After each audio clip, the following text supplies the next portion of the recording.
and gentlemen, baseball fans, welcome to Morelli Field in Melrose, Massachusetts for game number 4 of the 2022 Intercity League Championship Series between the visiting Lexington Blue Sox and the host Middlesex Expos. The Expos lead the best-of-5 series 2-1. Ladies and gentlemen, boys and girls, as a public service to all the fans in attendance tonight, we ask that you please remain alert throughout the game and watch for any foul balls hit in your general vicinity. Thank you. And now, here are tonight's starting lineups. First, for the visiting Lexington Blue Sox, leading off and playing second base, number 40, Ernie Little. Batting second and playing first base, number 21, Josue Feliciano. Batting third and playing right field, number 24, Julian Alvarez. Batting cleanup and catching, number 8, Alex Wojtek. Batting fifth, the designated hitter, number 20, Andrew Salima. Batting sixth and playing third base, number 25, Mike Corey. Batting seventh, the extra hitter, number 42, Matt Chattel. Batting eighth and playing shortstop, number 10, Jesnel Soto. Batting ninth and playing center field, number 29, Don Zaire. Batting 10th and playing left field, number 33, Pete John. They will be facing the Middlesex Expos starting pitcher for tonight's game, number 24, Junior Montero. We'll do the Expos lineup batting order at the half-inning break. The manager of the Blue Sox, Rick DeAngelis. And now, ladies and gentlemen, at this time, we ask that you please rise, remove your caps, and direct your attention to the flag on the right center field as we honor America with the playing of our national anthem.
Ladies and gentlemen, let's play ball. From Morelli Field at Melrose High School, Melrose, Massachusetts, this is Game 4 of the 2022 Intercity League Championship Series on the Blue Sox Baseball Network. The Lexington Blue Sox taking on the Middlesex Expos, with the Expos leading the best-of-5 series 2-1. Good evening, everybody. I'm Sam Feely, ready to bring you the play-by-play story on the Blue Sox. Well, they are facing a situation they haven't faced in 4 years, which is needing to win the last 2 games of a best-of-5 series after trailing 2-1. They trailed to the Alabrandis 2-1 in the 2018 semifinals before winning the semifinals in 5, but they haven't been down 2-1 in the championship series, and in fact have not even trailed in the championship series since 2014. I keep harking back to that series against the Chiefs. The last time the Blue Sox lost the Intercity League Championship Series, a lot of parallels to that series this year as the Expos take the field. The Blue Sox were shut out twice in that series. Those were in games 1 and 5 by the great Jared Frenny, but they've been shut out twice in the first 3 games. And it was a game that Rick DeAngelis felt his team should have won. They fell behind 1-0 after the first 2 batters were retired on a double play, and then Mike Galankowicz's solo home run in the top of the first held up as Zach Kirby was lights out from the 3rd inning on, retiring 11 of the final 12 batters. And the Blue Sox will be up against it as they face the Expos starter Junior Montero. And here's the Blue Sox lineup. They're in the navy blue jerseys with the red shoulders and letters and numbers. It'll be Ernie Little leading it off at second base, followed by Josue Feliciano at first. Julian Alvarez is in right. Alex Wojcik is behind the plate. Andrew Salima is the DH. Mike Corey is at third. Matt Chattel is the extra hitter. Jesnel Soto is at short. Dom Zaire is in center. And Pete John rounds out the lineup in left. And they will be led by Jack Pulowski on the mound. For the Expos, their starting lineup is as follows. Idelson Taveras leading it off in center, followed by Kepler Peralta at third. Mike Galenkowitz in left. Giannis Cazada behind the plate. Ryan Cloutier is in right. Leon Paulino is the DH. Mike Stellato is at first. Michael Oliveira is at second. And Jose Paulino rounds out the lineup at short with Junior Montero, as I mentioned, on the mound. So here is Ernie Little to lead things off. Ernie has been productive at the bottom of the lineup for much of the season, but is getting the start in the leadoff slot tonight as Rick DeAngelis looks to shake things up and try to come back from this 2-1 series deficit. Expos looking for their first Intercity League title in their second season in the league. First pitch fired at 7:48, and it is on the outside corner for strike one. We are underway. Third time in 4 ICL Finals games, we start at 7:48. For what that's worth. Little batting 200, 2 for 10, with 3 runs scored and 3 stolen bases, and he hits this one to the left side. Peralta's got a third, fire on to first, and Little's got great speed, but Peralta's got a great arm, and that will be out number 1.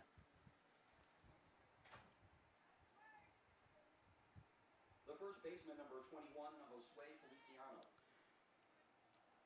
So here is Josue Feliciano,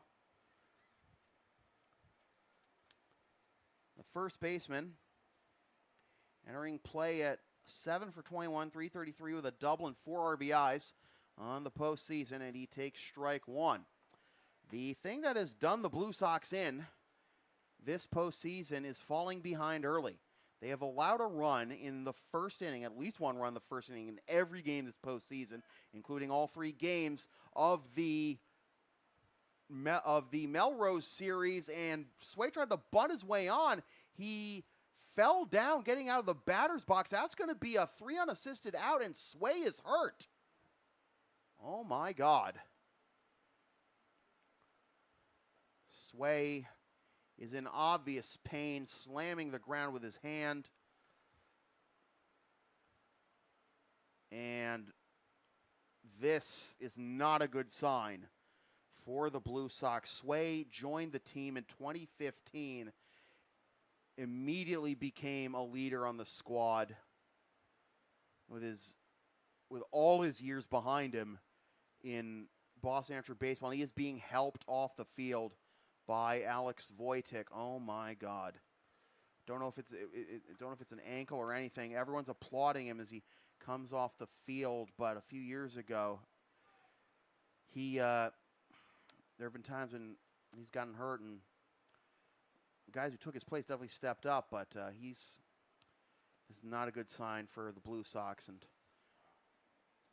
2 quick outs. The right fielder, number 24, Julian Alvarez. So it'll be up to Julian Alvarez. And how will the Blue Sox respond after one of their veteran leaders, and probably the most vocal of them too? Pretty much the de facto captain. Yeah, basically the captain of the squad at this point.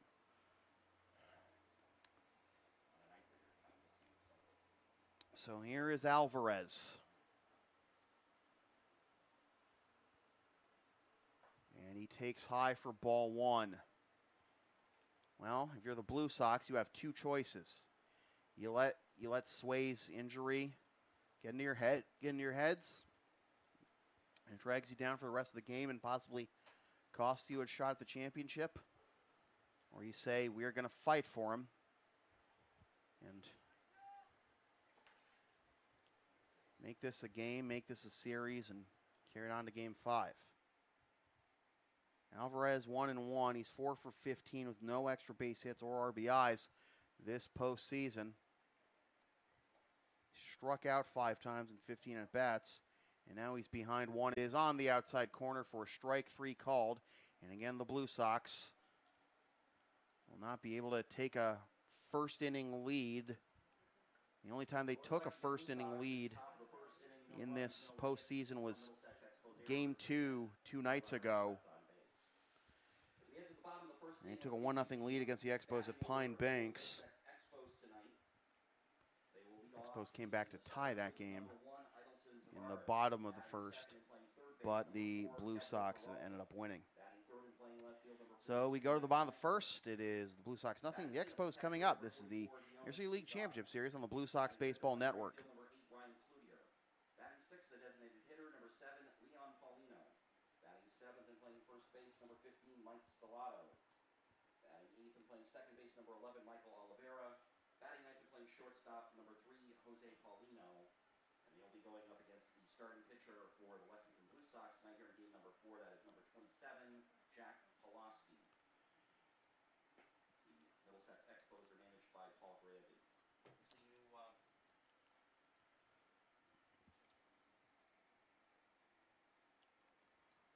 One defensive change for the Blue Sox, playing at first base now is number 42, Matt Chattel. So Matt Chattel is going to go from the extra hitter slot to first base. I think that means the pitcher bats, although that's with the DH. I don't know about the DH. Bruce will. So we'll have to, yeah. So Fritz is now in left field hitting in Sway's spot. What happened with John? John is now the extra hitter. They can do that, okay. Yes. All right. And Chattel is now at first. We mentioned Matt Chattel is the new first baseman for the Lexington Blue Sox. The new left fielder for the Blue Sox is number 22, John Fritz. He'll be batting second in the Blue Sox batting order. So with Chattel now at first, John Fritz is going to take over in Sway's spot in the lineup and play left field, and Pete John is now the extra hitter. Leading off for the Middlesex Expos in the bottom. Idelson Taveras to lead things off here in the bottom of the first against Jack Pulaski, who made 4 appearances in the regular season for the Blue Sox and was 0-1 with an 11.11 ERA. Strike one. The only appearance in which he did not allow any runs was against the Expos on July 11th in 1 inning. He had 3 appearances of 1 inning, 2 against Reading, 1 against the Expos, and then pitched 2 2/3 innings against Andre on July 19th, and that was the last time he pitched. And he bounces that one. The count will be 2-1.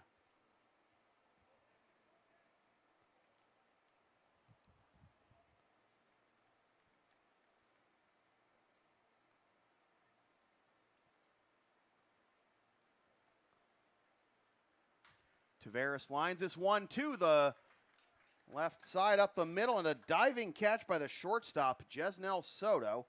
So that'll be out number 1. Great start defensively for the Blue Sox, retiring the dangerous Taveras. The third baseman, number 4, Kepler Peralta. Taveras, before that at-bat, was batting .278 with a double, 2 homers, and 5 RBIs.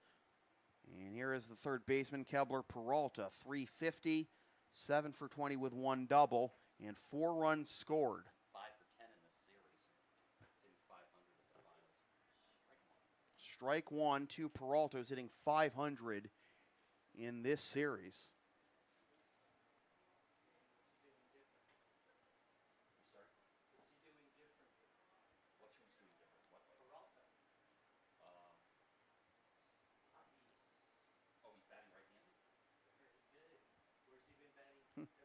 I'm going to guess not right-handed.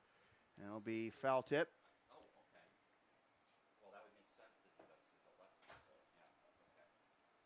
Was not aware it was a switch. I don't think it said that.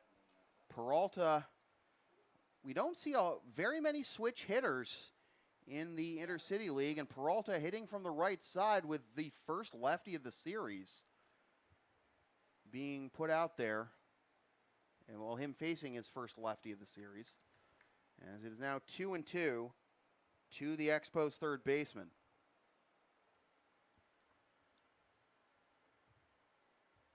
And Pulaski delivers up and away, and the count will be full with Mike Galenkowitz on deck.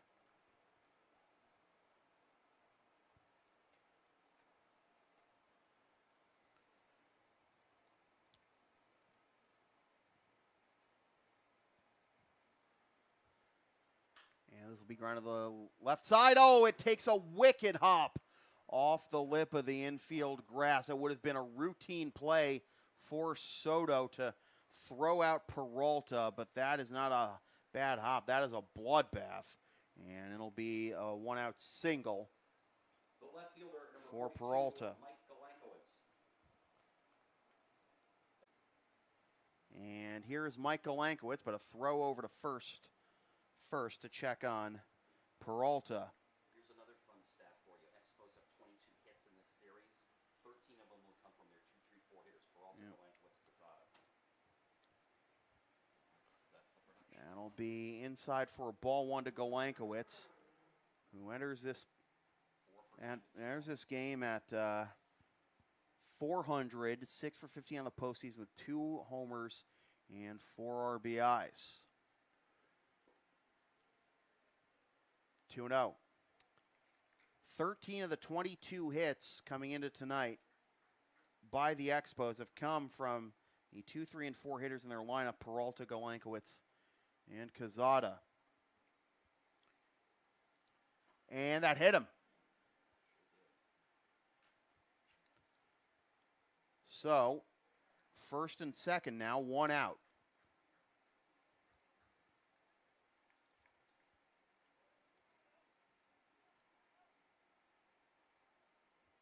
The catcher, number 44, Dionis Quezada. The Expos, have, by the way, have hit 8 home runs this postseason, 2 each by Taveras, Galankowitz, and now the man at bat, Quezada. And Quezada's going to try and bunt his way on. He pops it up, and it drops foul for strike 1. Wow.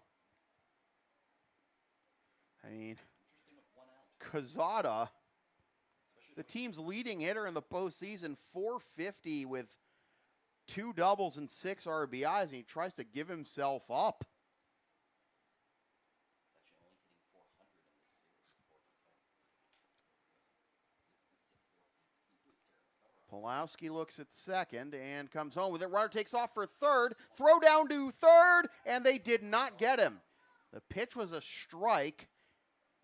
It'll be 0-2, but a stolen base for Peralta.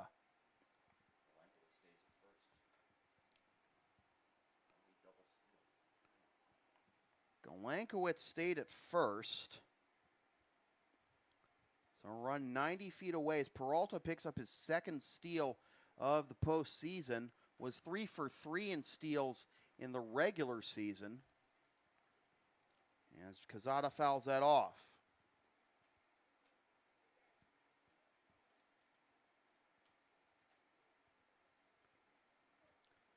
0-2 to Quezada.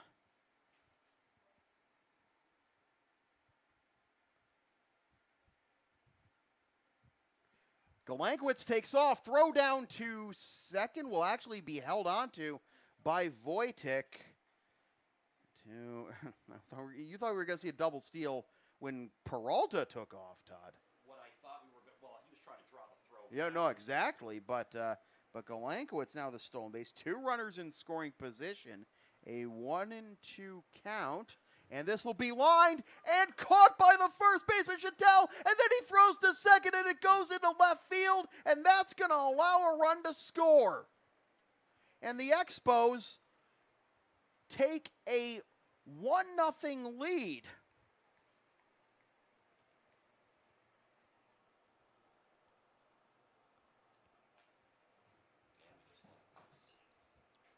So the Blue Sox again allowing a run in the first inning. The right fielder, number 8, Ryan Cloutier. Comes on an E3. And now they're going to throw over to third. I guess they wanted to appeal because maybe they thought Peralta hadn't tagged properly at third after the catch. So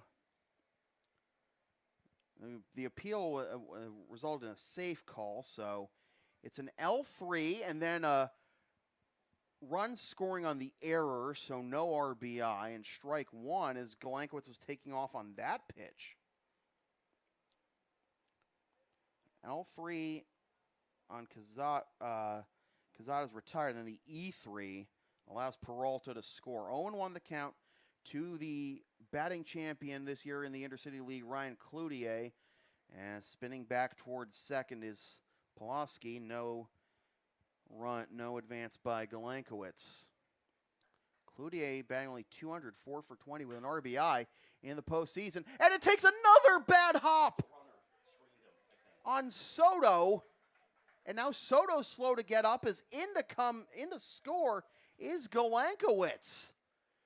I also think Galenkowitz might have, Todd's saying Galenkowitz might have screened Soto a little bit coming up in front of the ball. Yeah, basically. And another tough break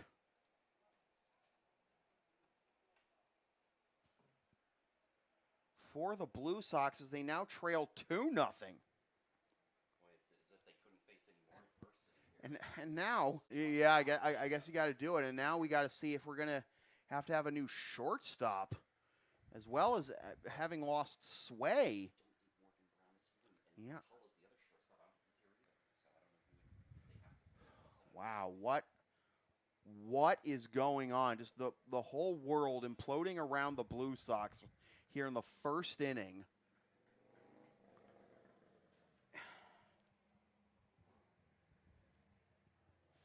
Cloutier picks up the RBI.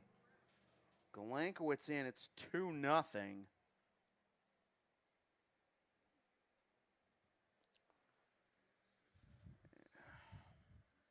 Rick DeAngelis out there with Mark Leary to make sure Soto's still okay to go, and it looks like he is. So it's a sigh of relief for now, but I'm just... What is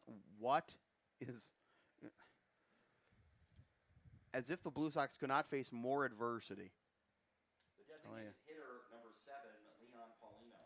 So here is Leon Paulino, 2 home here in the first for the Expos. And Paulino entering play this postseason, 267 with 3 RBIs. He takes ball 1.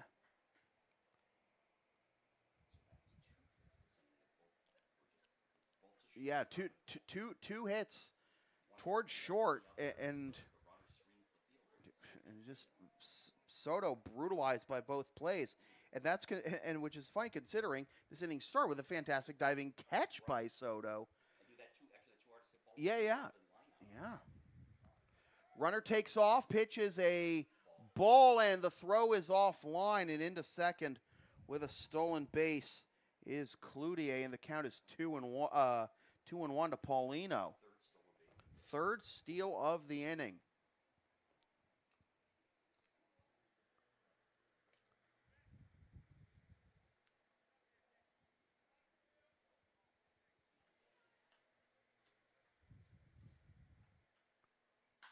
Oh, this is driven deep to right. Back goes Alvarez. It's gone. A 2-run homer. The 9th home run of the postseason for the Expos. And they are pouring it on here in the first inning. It's 4-0. Is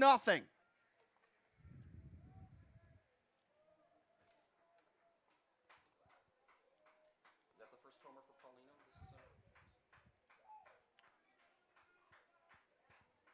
First home run of the postseason for Paulino. That is home run number 1 on the postseason for Leon Paulino, and now batting the first baseman, number 15, Mike Stellato.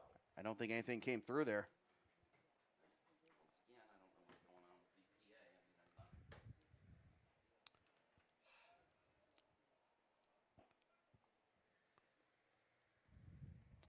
So here's the first baseman, Mike Stellato, 4 for 18 with a solo home run this postseason. And the count will be 1-1. A swing and a miss, and that'll be strike 2.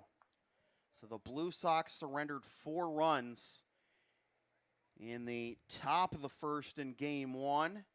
Now they have surrendered 4 here in the bottom of the first In Game 4, their backs against the wall, and that is up and away, 2-2.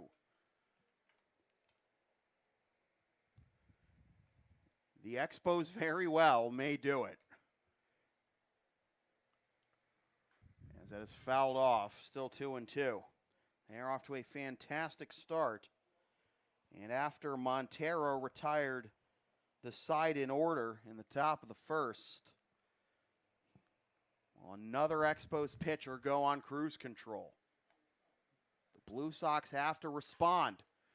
Here's a grounder to short. Soto fields it cleanly and slings it on to first for the out that retires the side. But it's 4 runs on 3 hits, 1 error, nobody left.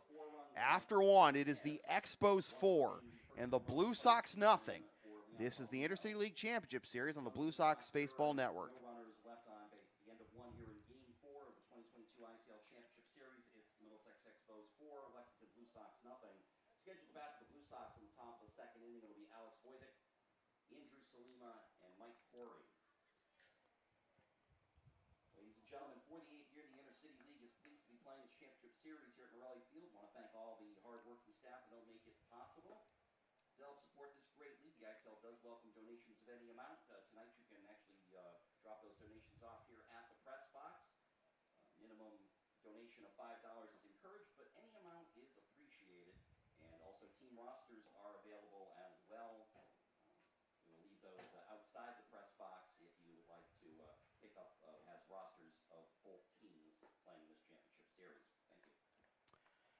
So Montero made his second appearance of the postseason in Game 1.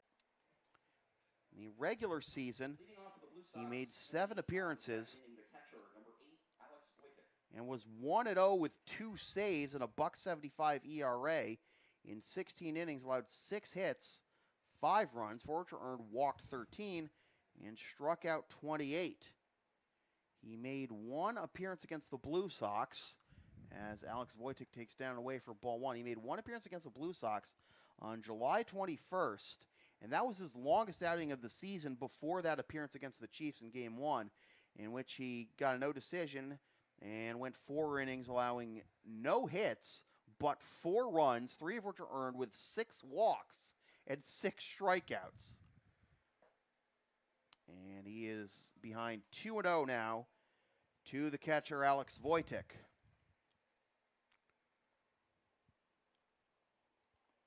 Voitek, 200, 2 for 10 with 3 walks, a double and an RBI this postseason.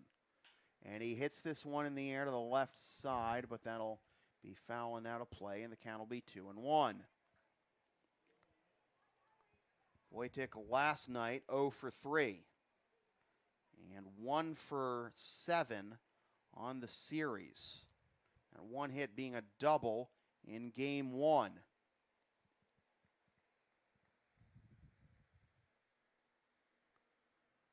That'll be outside, and Alex has worked it to a 3-1 count. In the regular season, Alex was a .235 hitter with 6 of his 9 hits being for extra bases, 5 doubles, and a homer. That homer got him to 10 career regular season Blue Sox home runs, making him only the 3rd Blue Sox player since 2006 with at least 10 home runs in a Blue Sox uniform, joining Danny Graham and Julian Alvarez. 3-2 the count.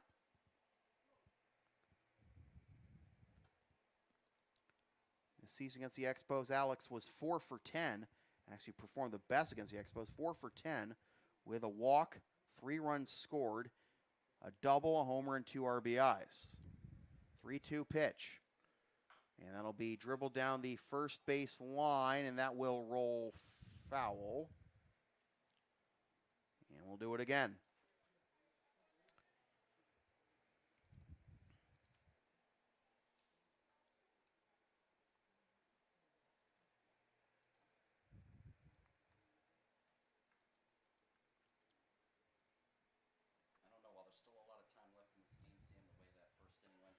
Oh my God! Not just. If they were able to come back and win this game, it could go down as one of the all-time great victories for a team that's had a lot of great all-time. Oh, I know, right? But I mean, even if the Expos didn't, even if it was only 2-0 after one inning, just the way everything just imploded in that first inning with Sway's injury, Soto nearly having to leave. It was just brutal. And Alex takes strike 3 called on the inside corner for out number 1.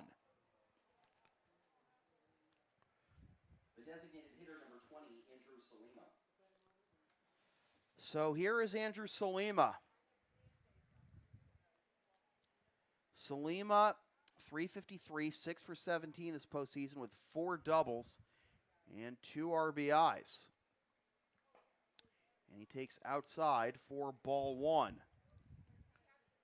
Salima on the in this series is 2 for 8 with a double but no RBIs.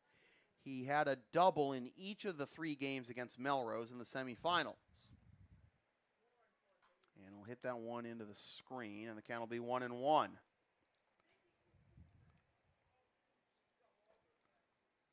Salima in the regular season against the Expos played all 5 games, but was only 2 for 15 with 2 runs and 2 RBIs. So he's already matched his hit output against the Expos from the regular season in 3 games thus far in the postseason. But he's now behind 1-2 after that foul.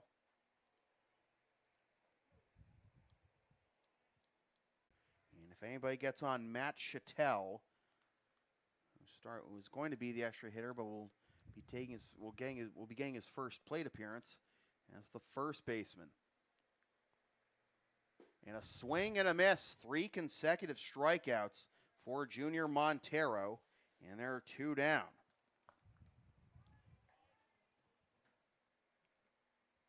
The third baseman, number 25, Mike Corey.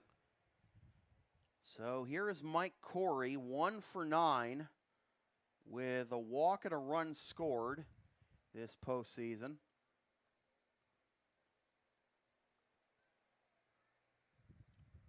And he takes high for ball 1. Was 0 for 1 last night, 1 for 2 in game 1, did not play game 2, and did not have a hit in 6 at-bats against Melrose.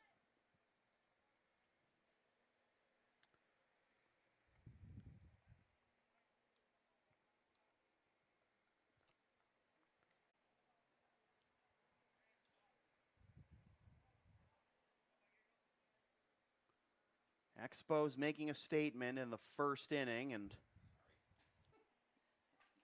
Montero looking to continue making that statement as he is retired the first 5 of the game and now is back at the count at 2-1 as Corey comes up empty at that high fastball.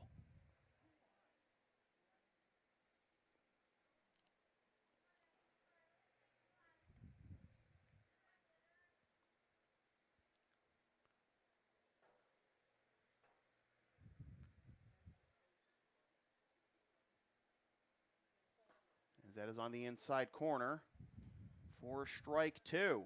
2-2. And of the 3 postseason series, the Blue Sox have lost since 2006. The opposition had to take them to 5 games to do it. The 2006 semifinals against Watertown. On the outside corner, strike 3 called. 4 consecutive strikeouts for Montero as he strikes out the side in the top of the second and has retired the first 6 Blue Sox batters after a buck-and-a-half. Still 4-0 Expos. This is the Intercity League Championship Series on the Blue Sox Baseball Network. So to finish my thought about the postseason series the Blue Sox have lost, all 3 series the Blue Sox have lost since 2006. The other team. I'm sorry. Just fans should be listening to that thought. Yeah. In the 2 postseason losses that they've had since 2006? No, 3. Yeah. So 15 years. yeah, 3 in 15 years. Yeah, exactly. Because it was the 2006 semifinals against Watertown, and both championship series losses to the Chiefs were in 5 games. The Blue Sox have lost 3 postseason series since 2006, Right. 15 years. which was and well, 15 years considering 2020 didn't happen. But it was like, An unparalleled level of I success. know, and like they've faced elimination only a handful of times in addition to that. Like I said, the last time they faced elimination in a 5-game series was 4 years ago. Leading off for the Expos in the bottom of the second inning, the second baseman, number 11, Michael Oliveira. And they had to win 2 straight to beat Melrose after losing game 1 in the semifinals. Now they have to do it again, as that was a ball to Michael Oliveira. That looked good.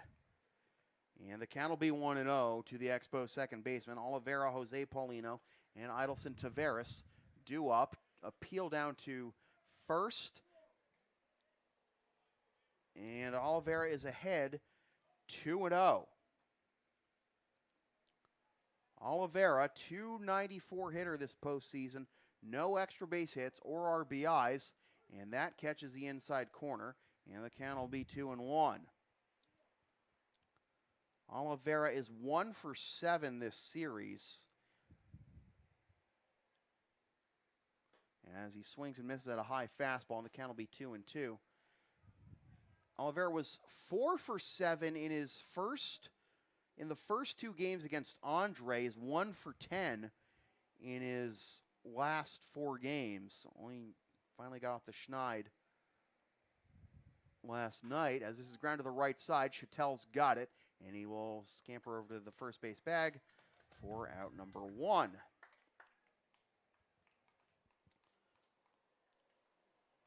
The shortstop, number 3, Jose Paulino. So here is Jose Paulino, the Expos shortstop and the number 9 hitter.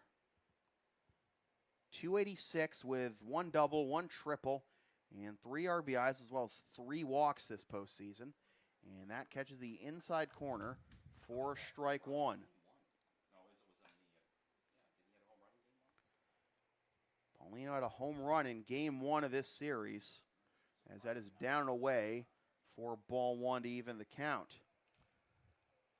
Paulino 2 for 8 in this series. Was 2 for 6 in the Chiefs series. 2-1.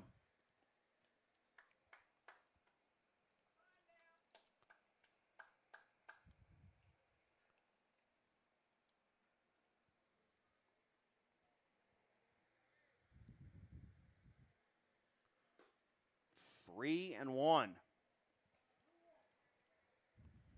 As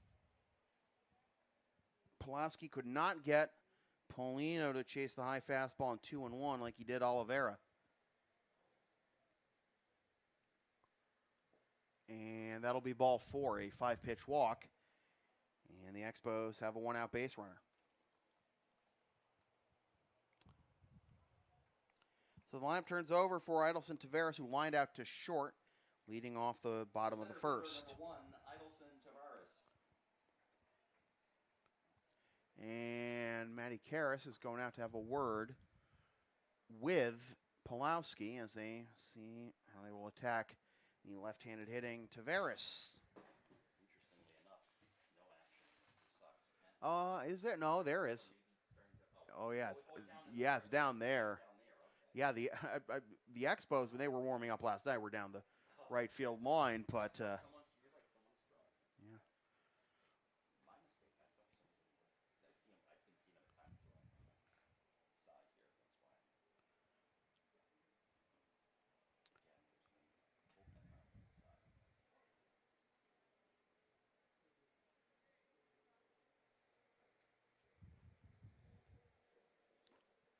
And they'll be on the outside corner for strike 1 to Taveras.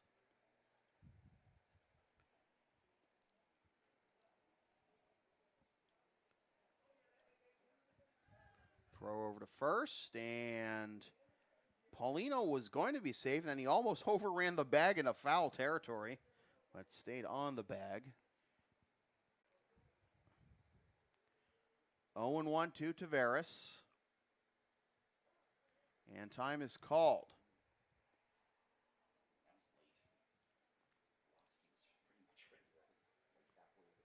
He was taking a while, though, and I don't blame him, trying to make sure Paulino doesn't get any thoughts. Paulino does not go, and the pitch is on the outside corner for strike 2 to Taveras.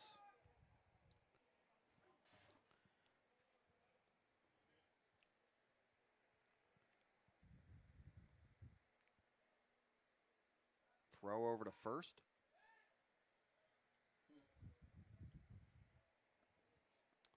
Back safely is Paulino.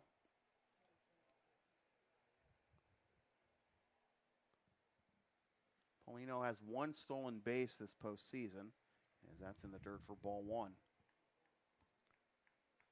Correction, I was wrong. I was reading the wrong line, but in the regular season, he did have 9 steals and 10 attempts.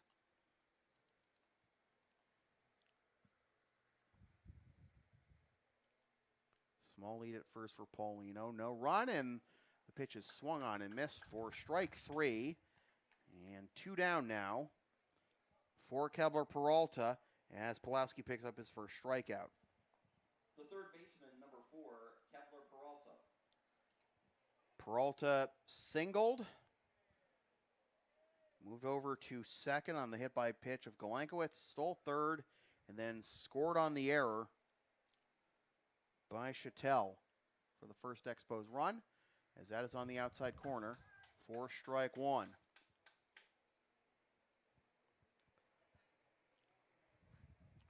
Another thought about Pulowski.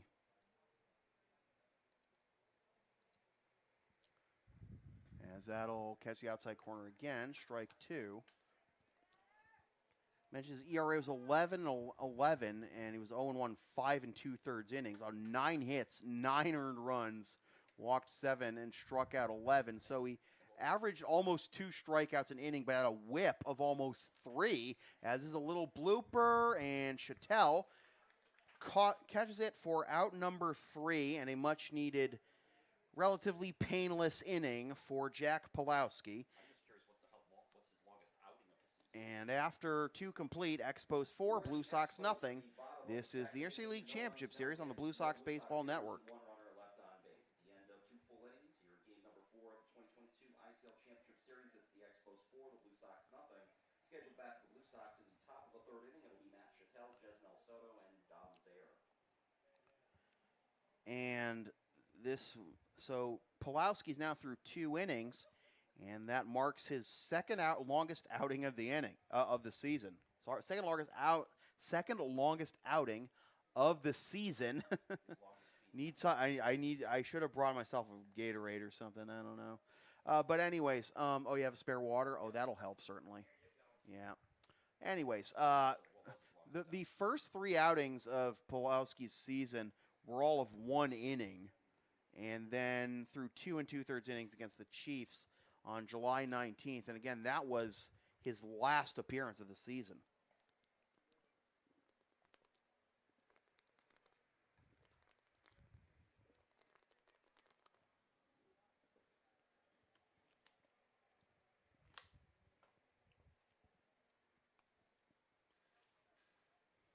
But in those 2 2/3 innings, Pulowski will have 3 hits and 3 runs and 3 walks with 4 strikeouts. So we go to the top of the 3rd. Will be the 7, 8, and 9 hitters. Of the 3rd inning, it's the first baseman, number 42, Matt Chattel. Matt Chattel, Jesnel Soto, and Dom Zaire due up. Just joining us 4-0 as the Blue Sox allowed runs in the 1st inning for the 7th time in 7 postseason games. And the game didn't get off to a good start in the top of the 1st either, as the Blue Sox went down 1-2-3, and Josue Feliciano suffered what appeared to be a leg injury after swinging at a pitch and eventually grounding out to first, collapsed basically in the batter's box. This will be into right field. That'll get down the line for a base hit, and it'll be scooped up in right field by Cloutier to hold Chattel to a single, but that snaps a Streak of 6 straight retired to begin the ball game for Junior Montero. The shortstop, number 10, Jesnel Soto. So Chattel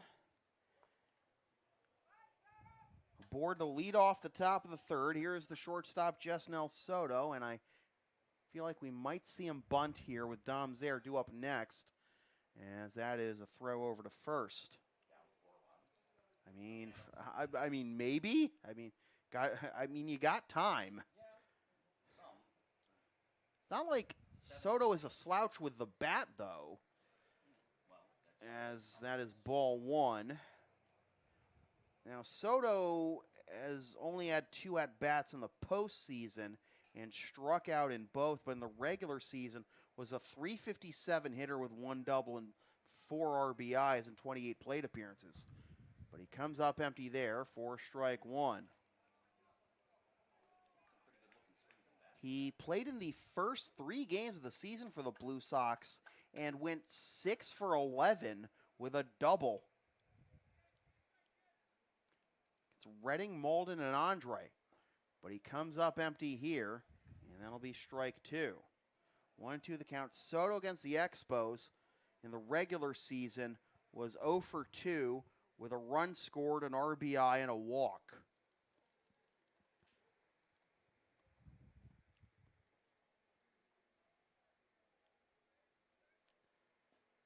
And just outside as it got away from Quezada. That was close to a spot that's been called a strike all night, though. So I had to hold up there, but 2-2 as Soto pulls even. Montero comes set, and the pitch jackknifes him a little bit, and it'll be full. On deck is Dom Zaire, who thrust himself into Blue Sox lore 4 years ago from the bottom of the order, really, as this is blooped and caught by the third baseman Peralta for out number 1.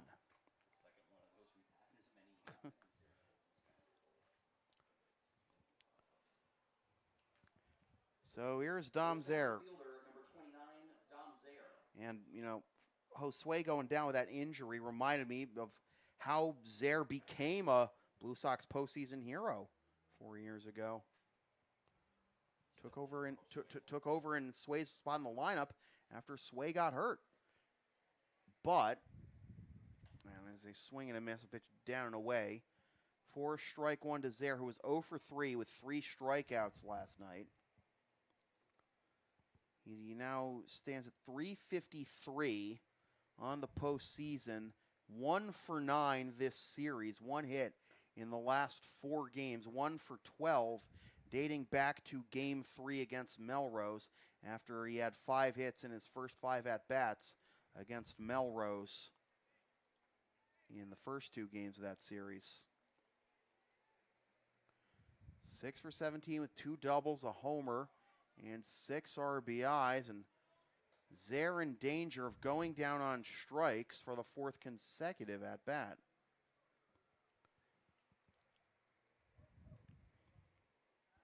Struck out 6 times in the last 4 games, a strikeout each in Game 3 against Melrose, and Game 1 and 2 against the Expos, and 3 in 3 at-bats last night. And he'll hold up and even the count at 2. Work a little bit. Even Soto's at bat, even though he popped up harmlessly, still managed to work the count a little bit. Remember, Soto's longest outing of the season was his last time out against the Chiefs, and then Zaire gets plunked on a 2-2.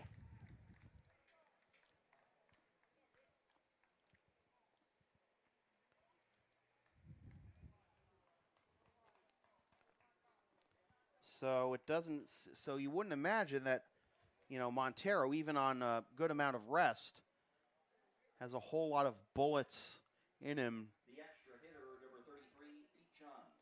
From the outset, you don't think of him as a guy like Zach Kirby or Matt Jocelyn who can go all 7 if you needed him to. Here is Pete John, and John with an excuse me swing comes up empty for strike one. Would Jocelyn be available for them to pitch? I would assume I would assume he'd be available tomorrow if this goes to Game 5. Yeah, exactly.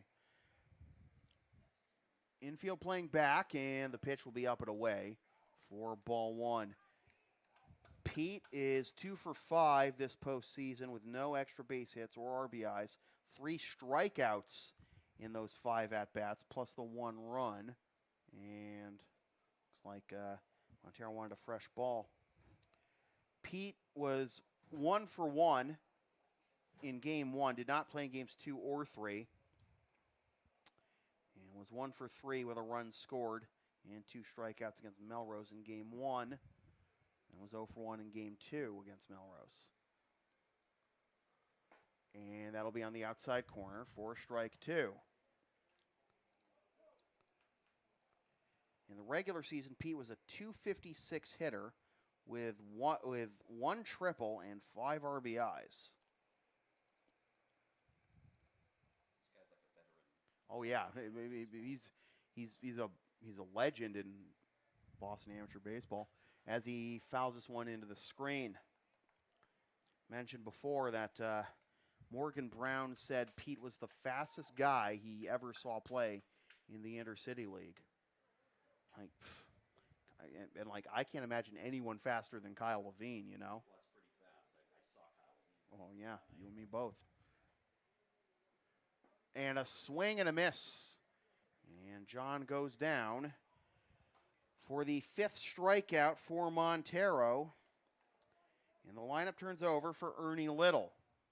The second baseman, number 40, Ernie Little. Little grounded out to third. His first time up. Leading off the ball game. Chattel at second, Zaire at first. Blue Sox getting their first base runs of the game here in the inning, as that is upstairs for ball one. Kazana looked like he wanted to pull the glove down quickly and try to frame it, but unsuccessful.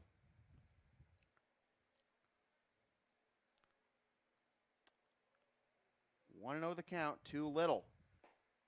And he takes on the outside corner, strike one. I mentioned Little had success from the bottom of the order in the regular season. He's banged 200 coming into play in the postseason, but in the regular season was .333 with 4 RBIs and 5 stolen bases. And he'll ground this one to the right side, but that will land foul. And the count will be 1-2. And Montero, 1 strike away from holding the Blue Sox scoreless through 3.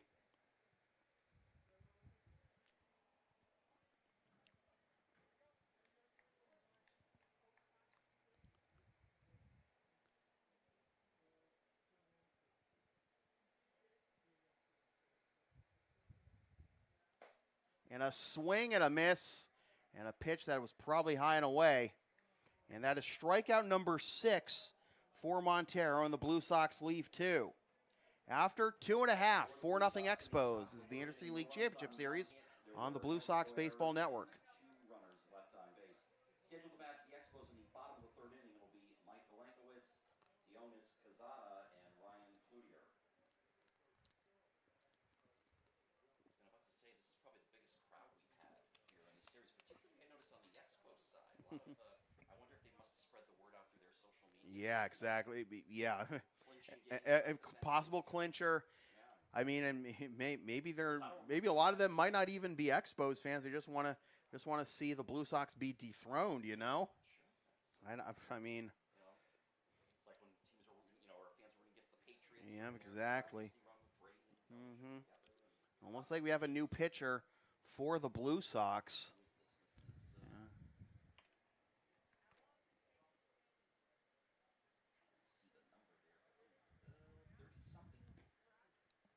1 second.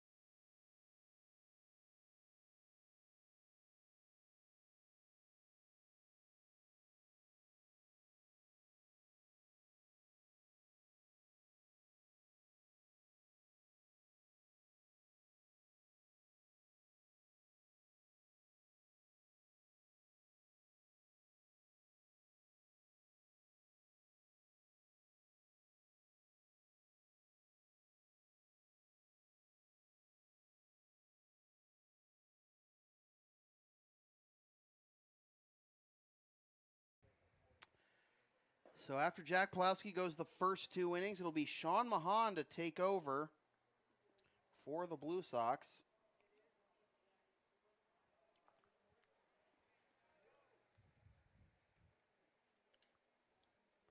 Leading off for the Expos in the bottom of the 3rd inning, the left fielder, number 42, Mike Golankowicz. Mike Golankowicz will lead off in the bottom of the 3rd. No, it should be Kepler Peralta. No, it's Mike Golankowicz. I didn't catch that. Okay, so it'll be Golankowicz, Cazada, and Cloutier due up here in the bottom of the 3rd as that pitch misses, and the count will be 1-1. Golankowicz was hit by a pitch, stole second, and scored. Back in the 1st.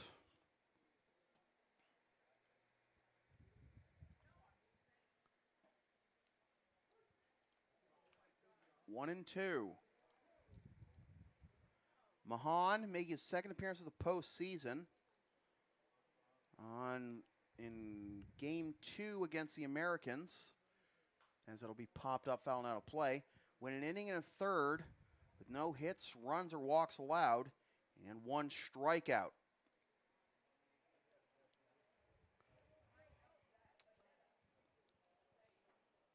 No runs, 1 hit, 1 error, and 2 left for the Blue Sox. And that'll be ball 2, 2-2. 4 runs, 3 hits, no errors, and 1 left for the Expos. As it'll be ground to the right side, but it'll be fielded in foul territory by the first baseman, Chattel. Count remains 2-2. Mahan in the regular season made 5 appearances and had no decisions and a 2.25 ERA.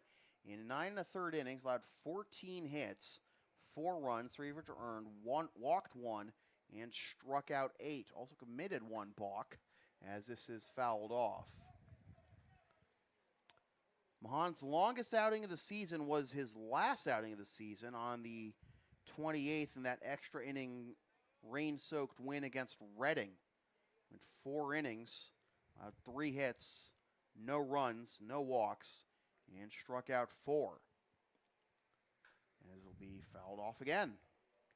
Made 1 appearance against the Expos, and that was on July 25th, going 2 innings, allowing 4 hits with no runs or walks, and 3 strikeouts.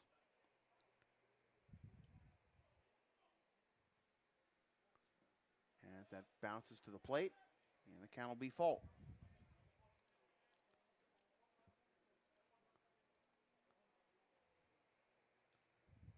Four of Mahan's 5 appearances came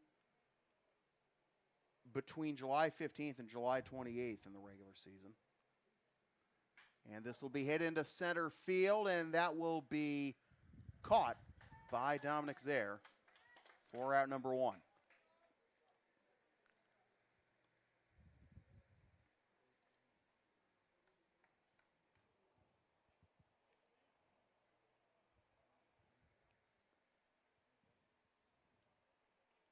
Catcher number 44, Dionis Cazada. So here is Dionis Cazada, who lined out to the first baseman Chattel back in the 1st. As he comes up empty for strike 1. But Chattel on that, after that line out, tried to double off Golankowicz at second, as that's strike 2. And that was the first of 4 2-out runs by the Expos in that first inning. 1-2. Mahan in his career in the regular season for the Blue Sox, this is his 3rd season. As it swung on and missed, strike 3.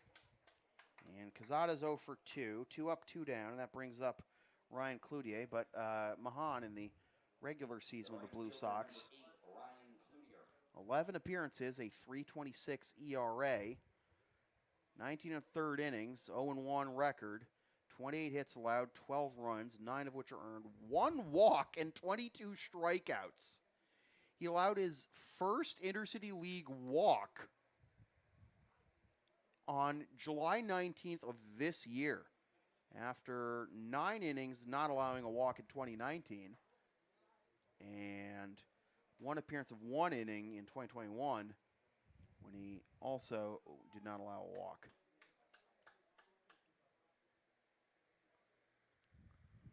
A swing and a miss. And the count will be 1-2 to Cloutier, who singled home Galankowicz back in the first.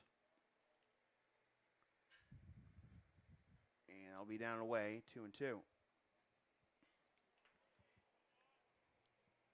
Mahan did not make an appearance in the 2019 postseason for the Blue Sox. So these are his first postseason innings this year. As this will be dribbled to the right side. Chattel's got it. He'll win the race over to first. And a 1-2-3 inning for Sean Mahan. For the Expos in the bottom of the third inning, no runs, no hits, no And after 3 complete, left on base. Your line score through 3 complete innings. it is the At Morelli Field in game number 4. Expos 4 and the Blue Sox nothing. This is the Intercity League Championship Series on the Blue Sox Baseball Network. 1 runner left on base for the Lexington Blue Sox. No runs, 1 hit, 1 error, and 2 runners left on base. Scheduled to bat for the Blue Sox in the top of the 4th inning. It'll be John Fritz, Julian Alvarez, and Alex Voitek. Ladies and gentlemen, again, we want to remind you that the 2022 ICL Championship Series is being streamed exclusively on the Blue Sox Baseball Network. Subscribe to the YouTube channel to watch each game as called by Sam Feely. Links to each broadcast are available on the Blue Sox Twitter page at @BlueSox_ICL for live viewing or on demand. You can also check out exclusive photos and video of the ICL finals on Instagram at @BlueSox_ICL, as well as on the Intercity League Baseball Twitter page at ICL Baseball.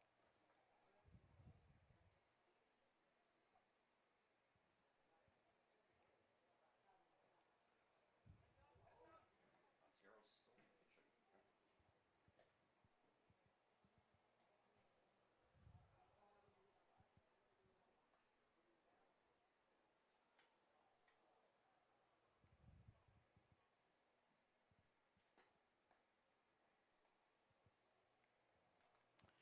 So the line on Jack Pulowski, 2 innings, 4 runs, 3 hits, 1 walk, 1 hit batsman, and 1 strikeout.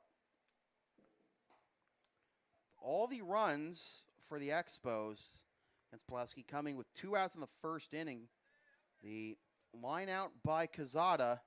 Chattel tried to double off Galankowicz, threw it into left field, and Peralta came home, and it was a single by Cloutier to bring in Galankowicz, and a home run by Leon Paulino to bring home him and Cloutier. Top of the 4th, John Fritz getting his first at-bat of the ball game. And he dribbles that one foul for strike 1. Fritz on the postseason is 3 for 9 with no extra base hits, walks, runs, or RBIs.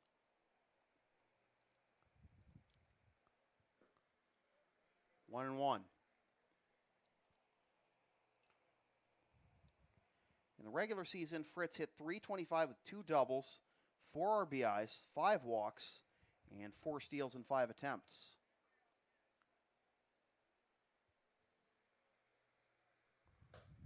On the outside corner, and this count will be 1 and 2. And Fritz wincing at that strike call, it looked like, and I think that's when a lot of the Blue Sox batters have been feeling. 6 strikeouts through the first 3 innings for Montero. And this will be ground to the right side. Nice diving stop by Stellato, and he will beat the speedy Fritz to the bag for out number 1. The right fielder, number 24, Julian Alvarez.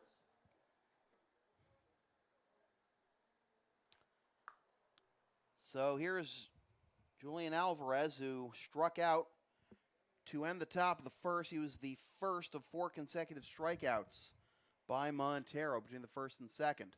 And he'll hit this one on a high chop to second base. Bobble there at second. Throw on to first. And they got him. The splits at first by Stellato. He's been showcasing that all postseason. 2 down. The catcher, number 8, Alex Wojtek. You know, if Fritz hits that ball, he's got a base hit. Credit to Oliveira, too, for hanging Yeah. the bad bounces. Yeah, exactly. So here is Alex Wojtek. And that'll be ball 1. But, oh, man. Stiletto pains me just watching him do that. Oh, my God. Soto got eaten up at short twice, but at second, Oliveira handles the bad hop, and gets out number 2 of the top of the fourth. Wojtek struck out looking his first time up. Count is now 1-1 as he fouled that one into the screen. The scoring thus far in the bottom of the first with 2 outs. Montero delivers. And a swing and a miss. 1-2.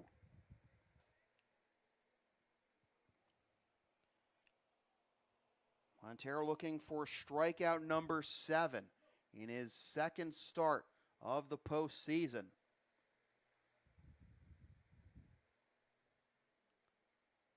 He winds and delivers. Oh! They said it hit his bat. It did sound that way, but Wojtek was ready to pitch the bat and go to first, try to sell it. But I feel like if that did hit Wojtek, it might have hit his hand and it would have been a lot worse news. Based on that sound, if that had been a bone, he would have been in big trouble. Yeah, so I guess count your blessings, right? Check swing, it bounces in the dirt, and Wojtek able to hold up. So the count will be 2-2. Could the Blue Sox even afford to lose Wojtek at this point if he did get plunked on the hand? Say that for almost anyone. Oh, man. Just 2-2. Montero's not walked anybody yet. And now he's run to 3-2. Did hit Zaire last inning, but that was on a 2-2 pitch. But he's allowed just 1 hit, along with a 1-hit batsman, and 6 strikeouts through 3 2/3. Looking to make it 4 scoreless. And that'll be ball 4. So Montero does issue his first walk. Runner on first, 2 out. As the Blue Sox have a base runner for the second consecutive inning. The designated hitter, number 20, Andrew Salima. And here is Andrew Salima. Salima struck out swinging his first time up in the second as part of that top of the second where Montero struck out the side. And he comes up empty for strike 1.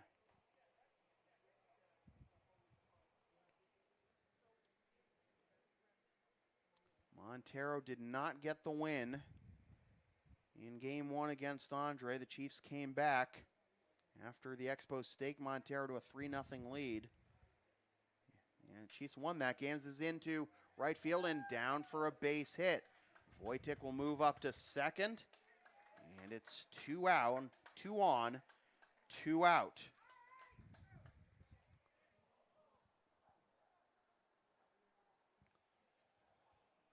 The third baseman, number 25, Mike Corey. Here is Mike Corey. Struck out looking to end the second.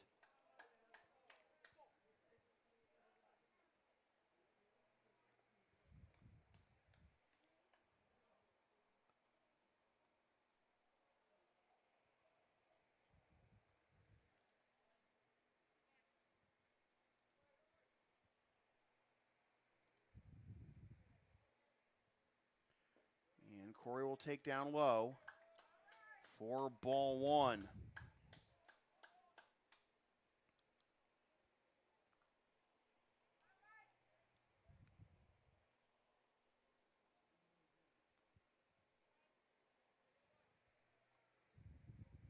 Corey for Brandeis this spring. Had a 1205 OPS with 11 home runs. And he'll take strike one. Yeah, exactly.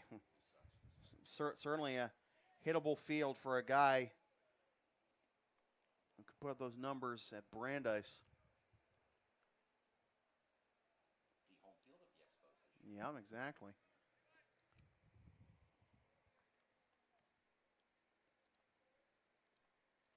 And he'll ground this one to the right side. Fielded at second by Oliveira on to first. And for the second consecutive inning, the Blue Sox strand two. We are halfway home in Game 4 of the Interstate League Championship Series with the Expos leading the series 2-1. And it is the Expos 4 and the Blue Sox nothing. This is the Interstate League Championship Series on the Blue Sox Baseball Network.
For the Expos at the bottom of the fourth inning, the designated hitter number 7, Leon Paulino.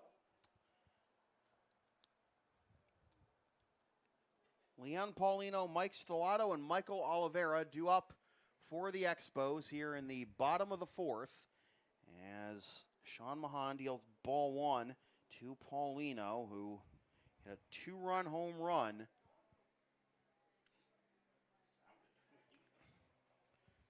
Deep to right. His first time up.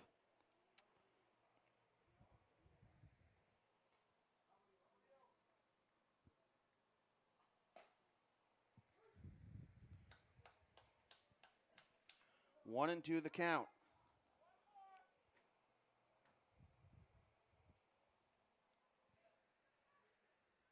And it'll be popped up, fouling out of play.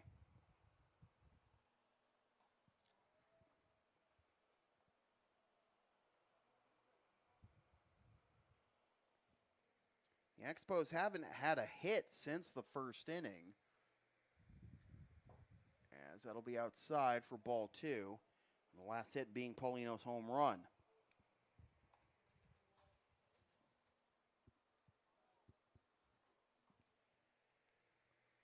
And a swing and a miss for strike three. Second strikeout for Mahan. And one up, one down here in the bottom of the fourth. The first baseman, number 15, Mike Stellato.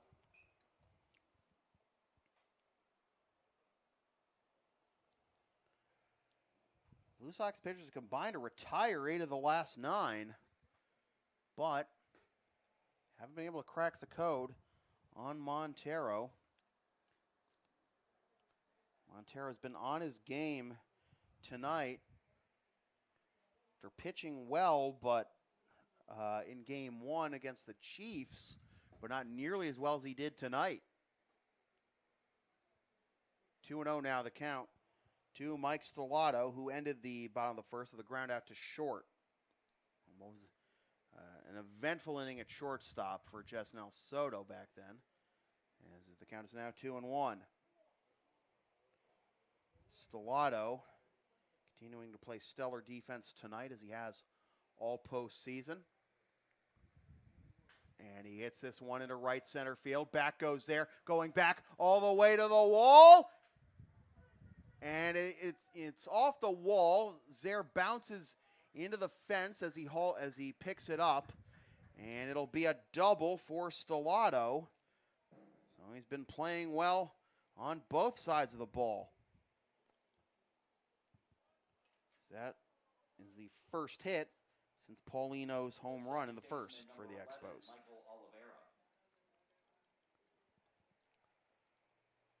So for Stellato, and that's his second extra base hit of the postseason, and first double,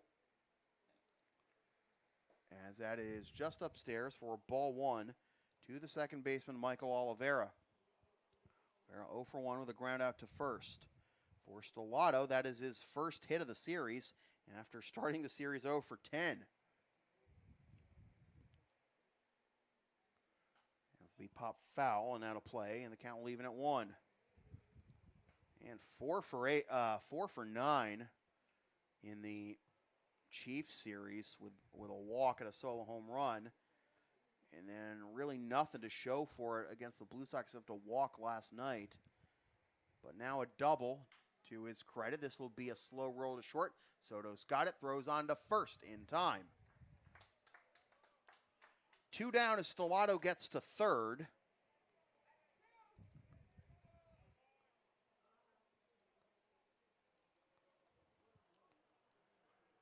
And that'll bring up Jose Paulino.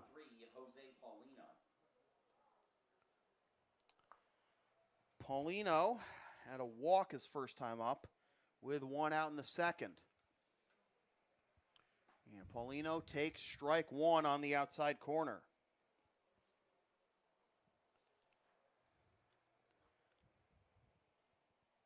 Four hits now for the Expos. Blue Sox have 2. And that just misses. Ball 1.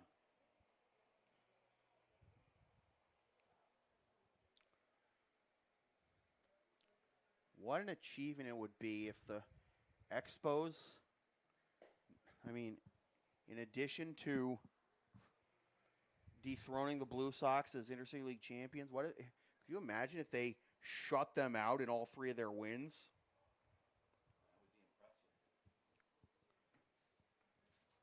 Has any team ever done that in ICL Finals history? Won all their games by shutout? Probably not. I doubt it. 3-1 the count. I think the Blue Sox certainly haven't done it in all the years I've covered them. 3-1 the count to Paulino. And that'll be on the outside corner to fill the count with 2 outs. And the leadoff hitter, Taveras, on deck.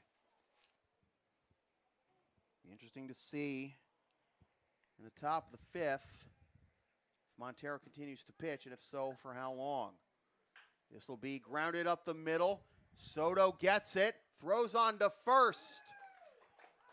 And the Expos unable to convert after another not as tricky hop, but still tricky hop for Soto at short. But the side is retired. So we are through 4, and it is still 4-0 Expos. This is the Intercity League Championship Series on the Blue Sox Baseball Network.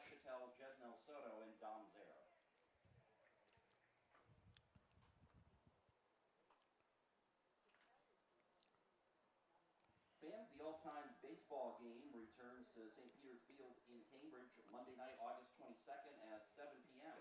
As always, members of the Intercity League will be on hand to not only give their support, but also to participate in this great event, founded by veteran Boston baseball scribe Steve Buckley back in 1994.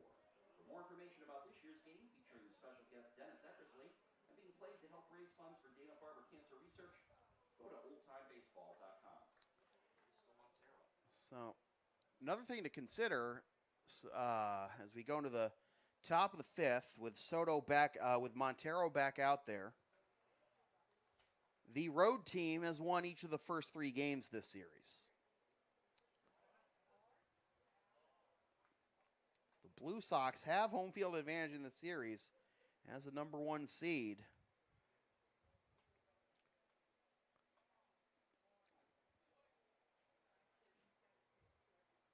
Leading off for the Blue Sox in the top of the 5th inning, the first baseman, number 42, Matt Chattel. So Matt Chattel, Jesnel Soto, and Dom Zaire due up here in the top of the 5th.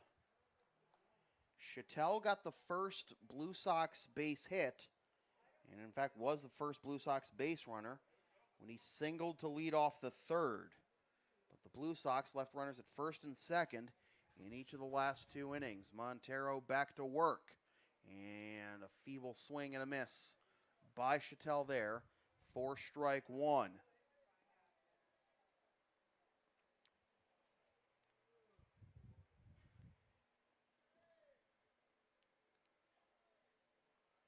Way outside for ball 1.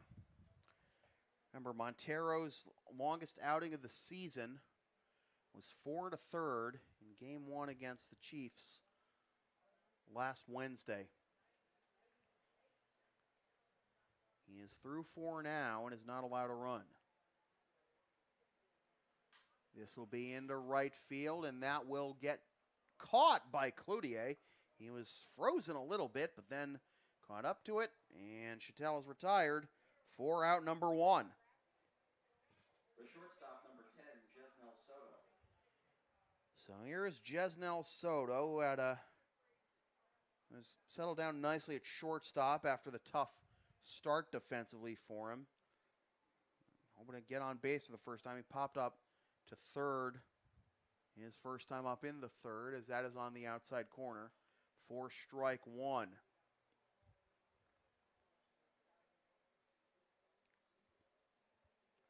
Just 2 singles, the only hits for the Blue Sox thus far. 1 the 3rd and 1 the 4th. It goes all the way to the backstop, and the count will be 1-1. All 4 runs for the Expos coming in the bottom of the 1st with 2 outs. And you gotta wonder how much different things would be, certainly if Chattel was able to deliver an accurate throw and get Galenkowitz at second for the final out in the bottom of the 1st after the line out by Quezada. But you also wonder, would things have been any different if the throw was on target but Galenkowitz was still safe? Because you would still have second and 3rd with 2 out. But how much? Would Cloutier still gotten his single, and would Paulino still have gotten his home run? Like, what is Pulowski's mindset if that changes? As Soto goes down on strikes for no, it was a foul. Excuse me, just barely got a piece. All right, so 2-2 still. Didn't sound like he tipped it, but I heard. All right. As this will be a slow roller to short, barehanded, and it's going to be mishandled by Paulino. And Soto is aboard. It's got to be an infield single. So, yeah, exactly. Here is Dominic Zaire. Number 29, Dom Zaire. So the Blue Sox able to get a runner on for the 3rd consecutive inning, a 3rd straight inning with a single. Dom Zaire hit by a pitch on a 2-2 count. His first time up, and he takes strike 1.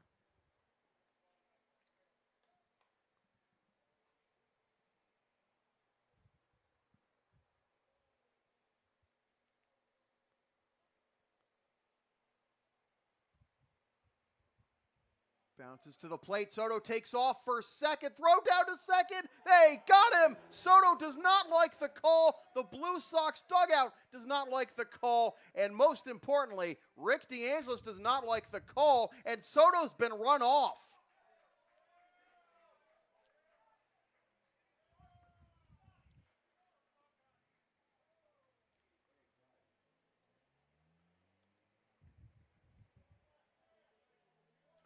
Soto didn't think he got tagged.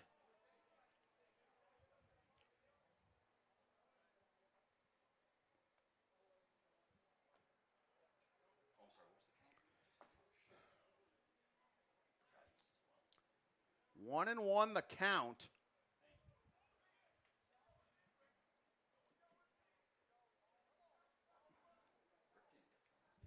Don't think Rick got thrown out, but Soto definitely did.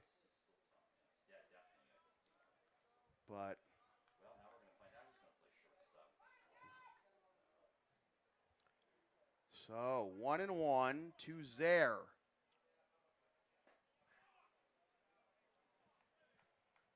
2-1.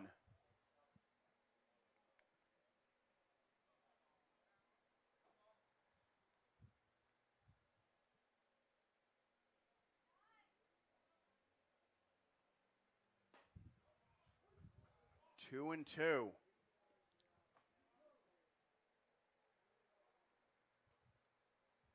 On deck is Pete John.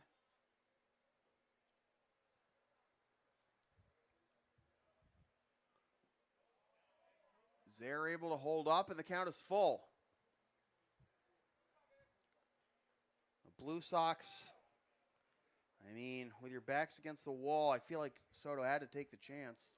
That's what I'm wondering, though. Can you take them, you're down 4 runs, can you afford to get thrown out on the base if it's a close play? Yeah, because it didn't get very far from Quezada, and Quezada's got a strong arm, too. And a check swing, and it's a strike! Zaire can't believe it, and here comes Rick DeAngelis again.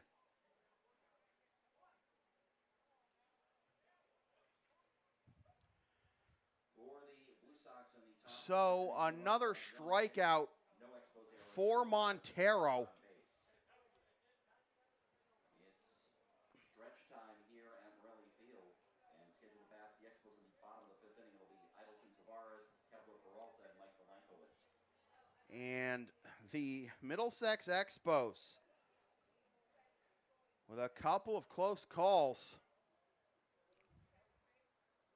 are now 6 defensive outs away from unseating the Blue Sox as champions of the Intercity League. We go to the bottom of the 5th, 4-0 Expos. This is the Intercity League Championship Series on the Blue Sox Baseball Network.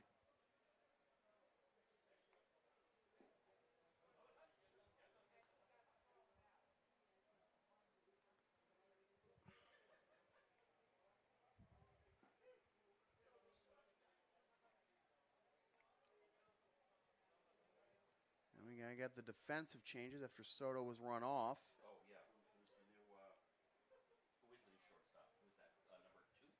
Number 2, Jesse McCullough. Okay. So Jesse McCullough is going to take over. Changes for the Blue Sox as we go to the bottom of the 5th inning. The new shortstop for the Blue Sox is number 2, Jesse McCullough. So McCullough takes over at short after Soto gets run off. And in the bottom of the 5th, we have the top third of the order due up for the Expos. Idelson Tavares, Kevler Peralta, and Mike Milankowitz. That'll be outside for ball 1 to Tavares. Tavares 0 for 2 at the top of the lineup with a line out to short and a strikeout. He pops this one up foul and out of play, and the count will be 1-1.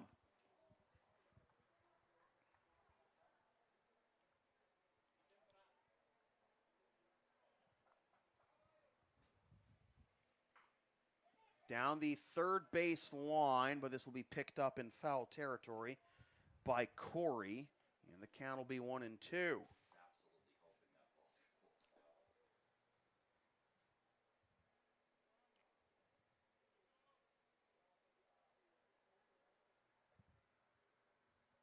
ball's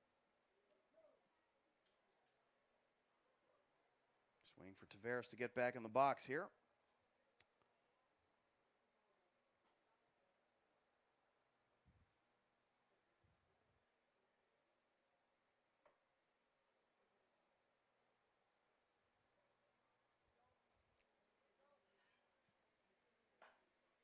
Outside 2-2.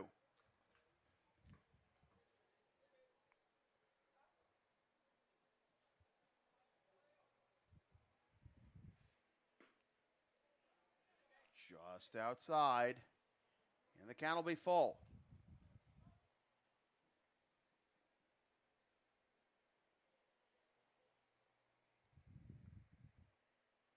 And this is driven down the right field line. That'll get down for extra bases. Into the corner as Taveras is around first and on his way to second. And the throw will be cut off. And Taveras has a leadoff double. The second double and third extra base hit of the ball game for the Expos. And for the first time tonight, the Expos have the leadoff man on base. The third baseman, number 4, Kepler Peralta. Second hit allowed by Mahan. First being a double to Stellato. And here is Kepler Peralta, 1 for 2 with a single, a steal, a run scored, and a pop up to first.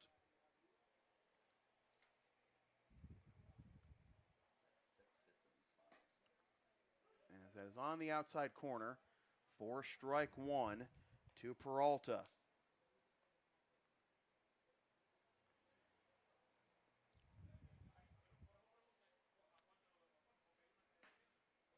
Cut and a miss. And the count will be 0-2.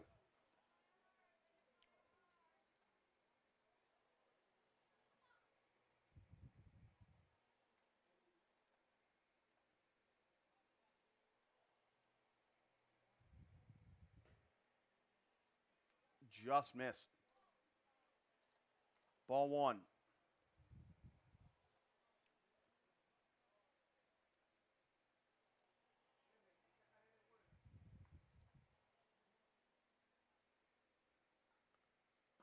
Check swing, and it's a called third strike.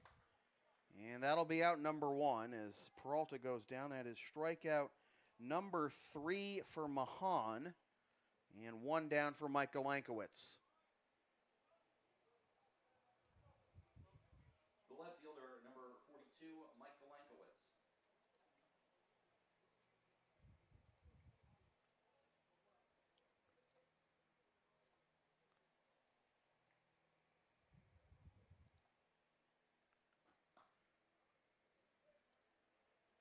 Outside for ball 1 to Galankowicz, who is 0 for 1. Hit by a pitch, stole a base and scored in the first, and flew out to center in the third. This will be popped up. Foul and out of play, and the count will be 1-1.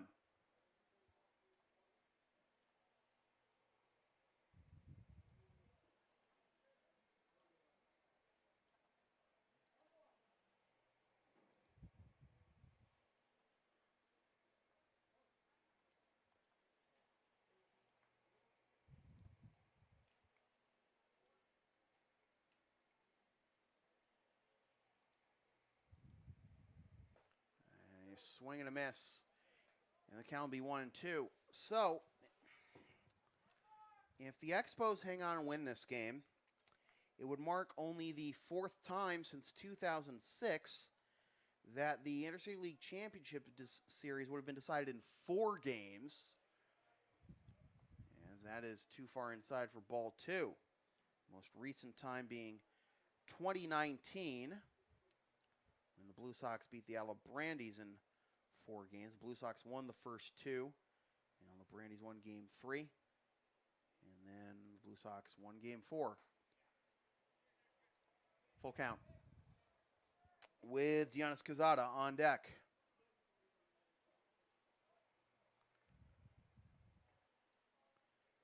Last time before 2019 was in 2009 when the Blue Sox lost game 1 of the championship series to the Chiefs before winning the next 3. And that 2009 series is also where that great photo of Pete Frates was taken. They often see with him wearing this very uniform the Blue Sox are wearing. And that'll be outside for ball 4, and it's first and second, 1 out.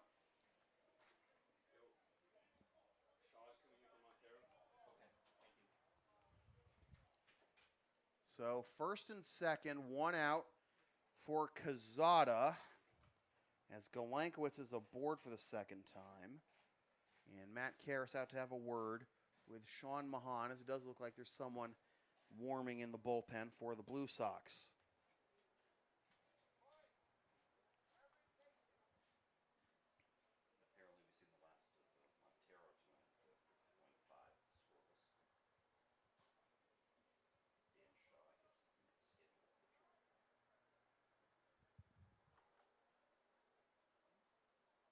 The catcher, number 44, Dionis Quezada.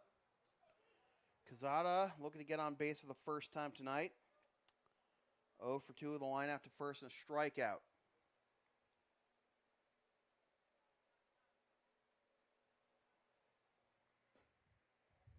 In there for strike 1.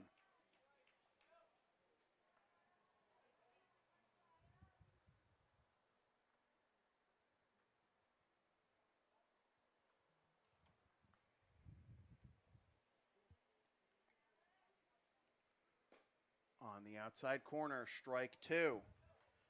Well, when Matty went out to talk to Jack earlier, that settled him down for the rest of his outing. And they'll be outside, and Wojtek holds on to the throw, as nobody would have been there to take it at first. And Chattel was almost towards the outfield grass. 1 and 2 the count.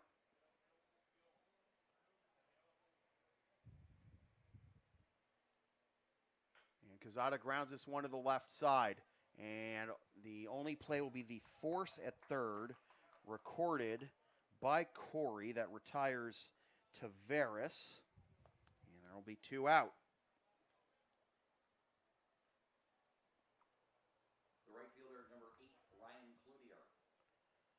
So Ryan Cloutier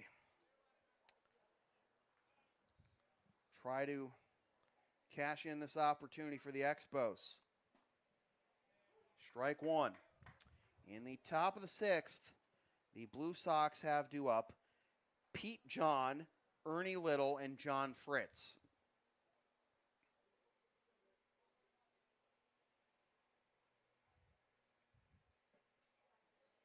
Ball 1.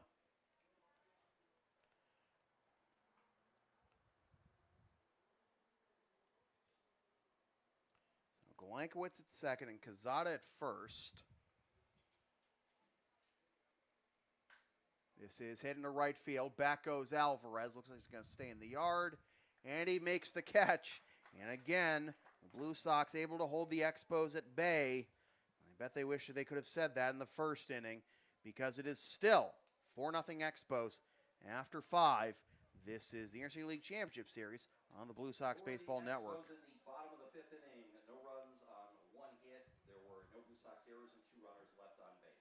Your full line score through 5 innings of play here in game number 4 of the 2022 ICL Championship Series from Morelli Field. For the Middlesex Expos, 4 runs, 5 hits, no errors, and 4 runners left on base. And for the Lexington Blue Sox, no runs, 3 hits, 1 error, and 4 runners left on base. Scheduled to bat for the Blue Sox in the top of the 6th inning. It'll be Pete John, Ernie Little, and John Fritz.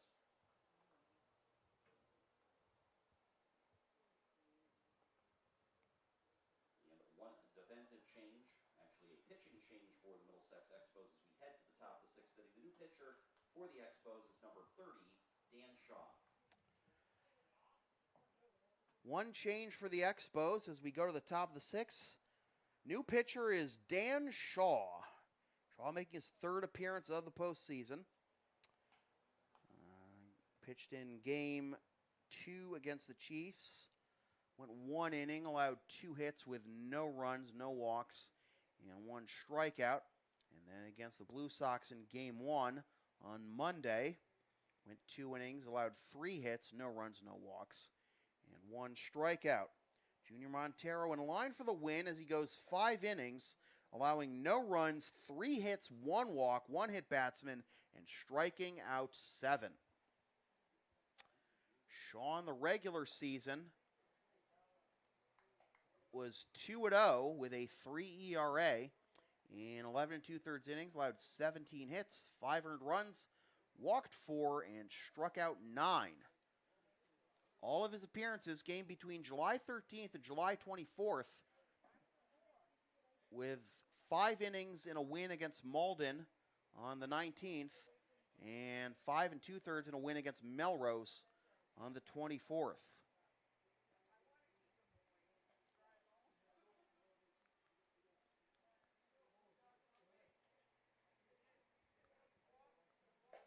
Shaw faced the Blue Sox once in the regular season last year and took the loss on July 14th, allowing 6 hits, 7 runs, only 2 of which were earned with 1 walk and 2 strikeouts in 5 innings.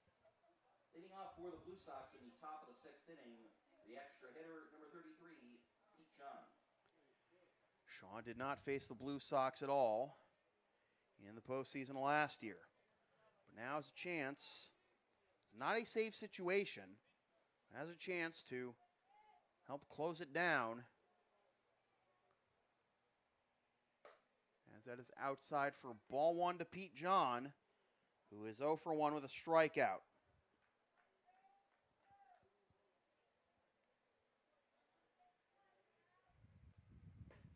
Inside corner, strike 1. This game feels like it was pretty much decided in the first inning. At this point, anyways. As that breaking ball misses inside, 2-1. Josue Feliciano crumpled in the batter's box after grounding out to first. As that is fouled away, 2-2. And that almost, and that basically made the Blue Sox scramble a little bit. Their veteran leader, their most vocal leader, down with an injury. They almost got out of the first unscathed after there was 2 on, 1 out, and then it's fouled straight back. But an error allowed 1 run to score, then 3 more runs scored with 2 outs. In the bottom of the first to put the Expos up 4-0, and that's how it's been. And the Blue Sox in danger of being shut out for the 3rd time this series.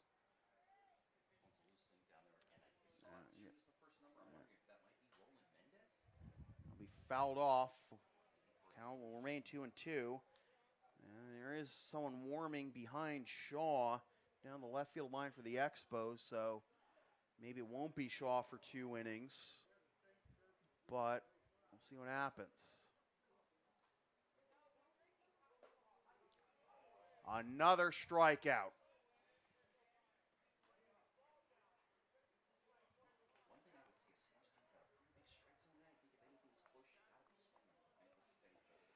So John is 0 for 2, 2 strikeouts. Second baseman, number 40, Ernie Little.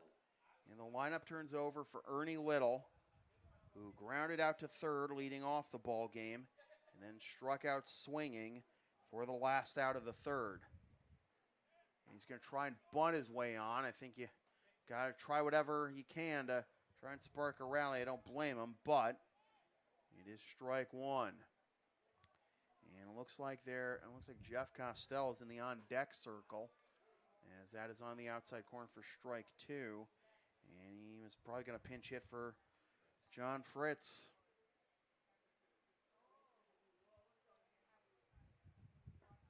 Breaking ball on the outside corner. Good morning, good afternoon, and good night. Ernie Little, he's down on strikes for the 2nd time. Back-to-back Ks, and 3 batters in a row retired by way of the K. by Expos pitching. And here is Jeff Costello.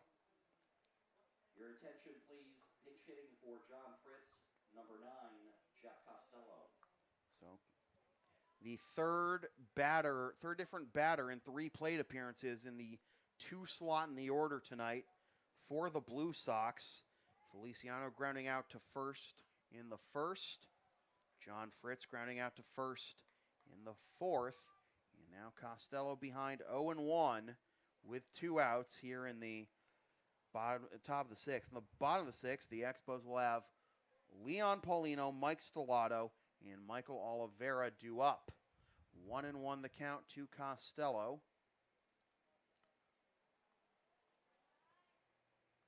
And that hit him.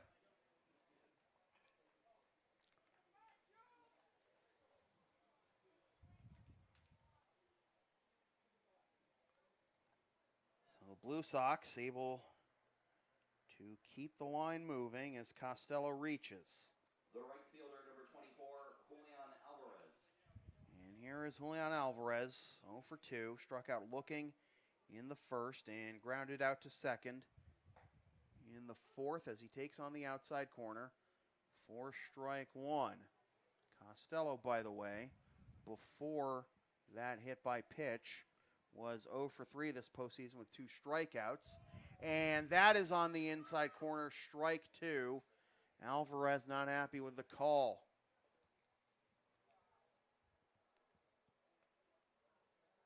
Got to swing at anything close, and the Blue Sox haven't adjusted. Down and away. Ball 1. After Soto got nabbed trying to run on a pitch that was in the dirt, to even consider running with Costello. Oh! Fastball up near his dome. 2-2.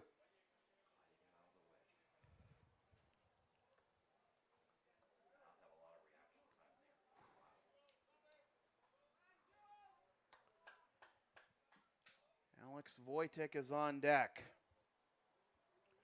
The Blue Sox have had a base runner in every inning since the third, after they were retired the first 6 in a row, but now Alvarez has worked it full. So Costello will get a head start with the pitch.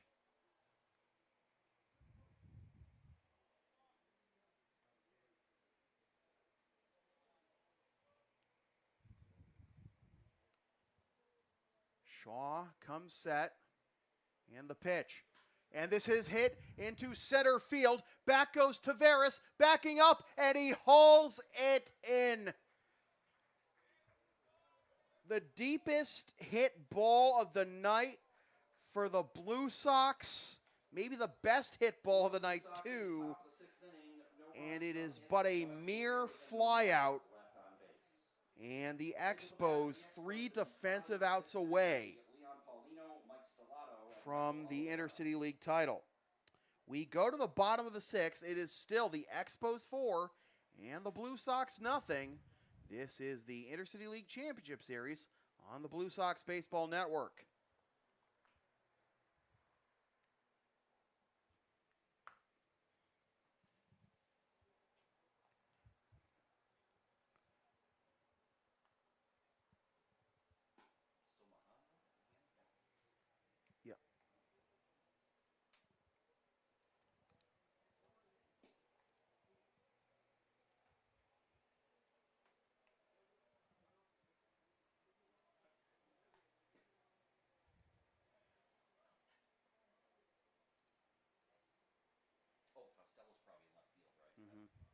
One defensive change for the Blue Sox as we head to the bottom of the 6th inning.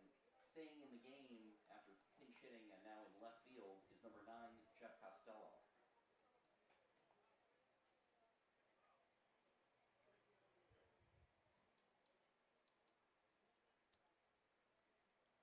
And leading off for the Expos in the bottom of the 6th inning, the designated hitter, number 7, Leon Paulino.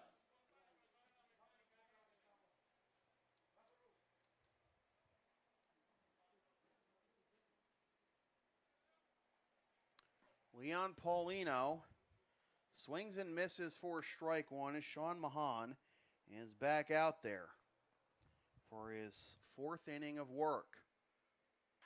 As this is fouled off for strike two. Jeff Costello remaining in the game in left field. And I'm just going through like the Blue Sox roster. I'm trying to figure out, have any of these guys not won an Intercity League title who have been here before? Like excluding the guys who were here the first time, who were here in their first season. But I mean, Alex Wojtek has never has won Intercity League title every year he's been here, and so is Sway, so is Julian Alvarez.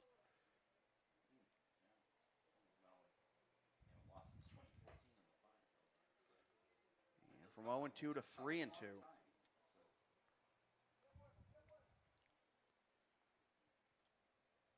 Borja's first season with the Blue Sox was 2013, but he didn't play in 2014. As Paulino works a walk to lead off the inning, and here comes not Matt Karras, but Rick DeAngelis. And there was action behind Mahan, but Paulino reaches for the second time, had the home run in the first and strikeout in the fourth. And Sean Mahan should get all the applause in the world from the Blue Sox fans, keeping their hopes alive with 3 scoreless, but now responsible for Paulino on first, and we have a pitching change.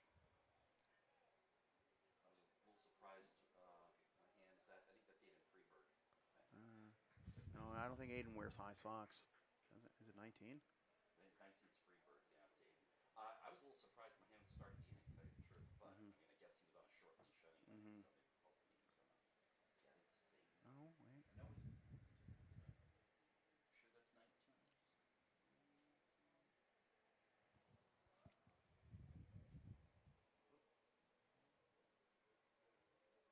That looks like a 19 to me. Wait, hang on.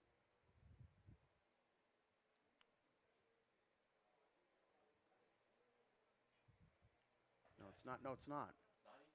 No. Is it Jack Schwartz? I'm trying to. 16?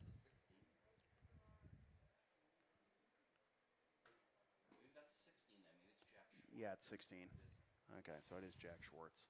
Your attention, please. Now pitching for the Lexington Blue Sox, number 16, Jack Schwartz. So Jack Schwartz will take over. Who I thought might have been the starter tonight. Stuck to the last time.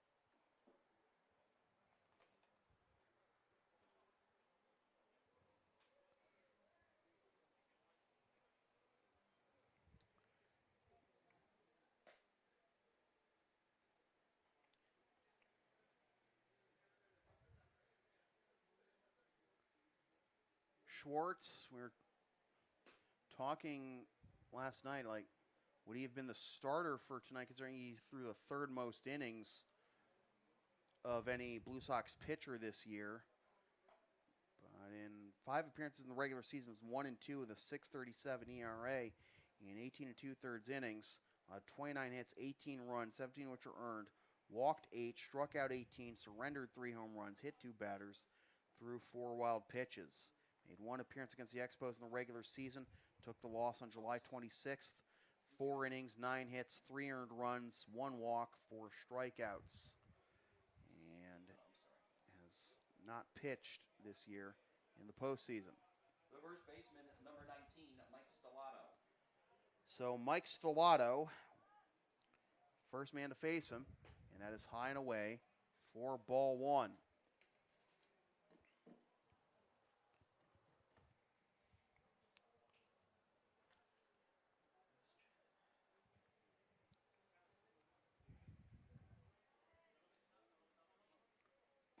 On the outside corner for strike 1.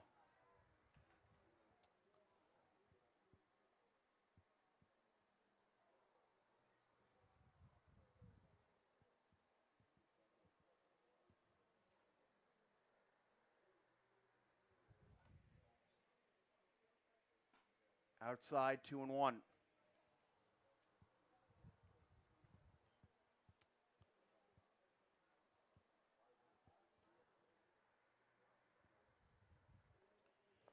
So Sean Mahan goes 3 innings, allows 2 hits, 2 walks with 3 strikeouts.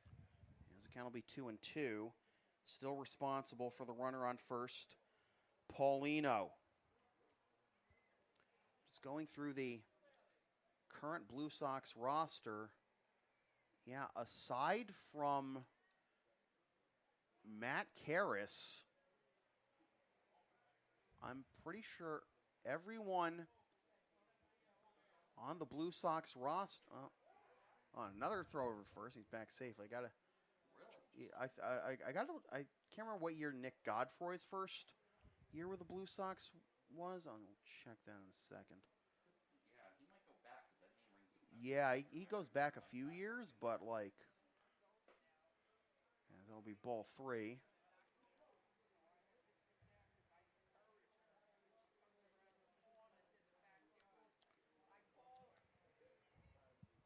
So, Stellato 1 for 2 with a ground out to short and a double. His double is the first hit allowed by Mahan as that is fouled off. Going to be caught by Chattel. Chattel looked like he had lost it, but hauls it in foul territory. Pressed into action there at first base. He's played phenomenally. Only a catcher.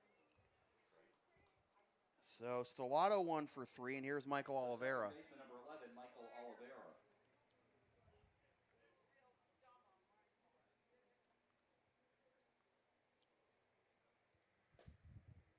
Upstairs for ball 1. 2 Oliveira's 0 for 2 with a ground out to first, a ground out to short. So, yeah, I think. What about Aiden Freeberg? Oh, yeah, Aiden Freeberg, too. Yeah, his first season was 2014, and in fact was the rookie pitcher of the year that year, as that's offline and up to third goes Paulino. That should be an infield single for Oliveira. But yeah, apart from Matt Karras, The shortstop number 3, Jose Paulino. and Aiden Freeberg, I think every returning player on the current Blue Sox roster has never lost in the Interstate League Championship Series, which is amazing.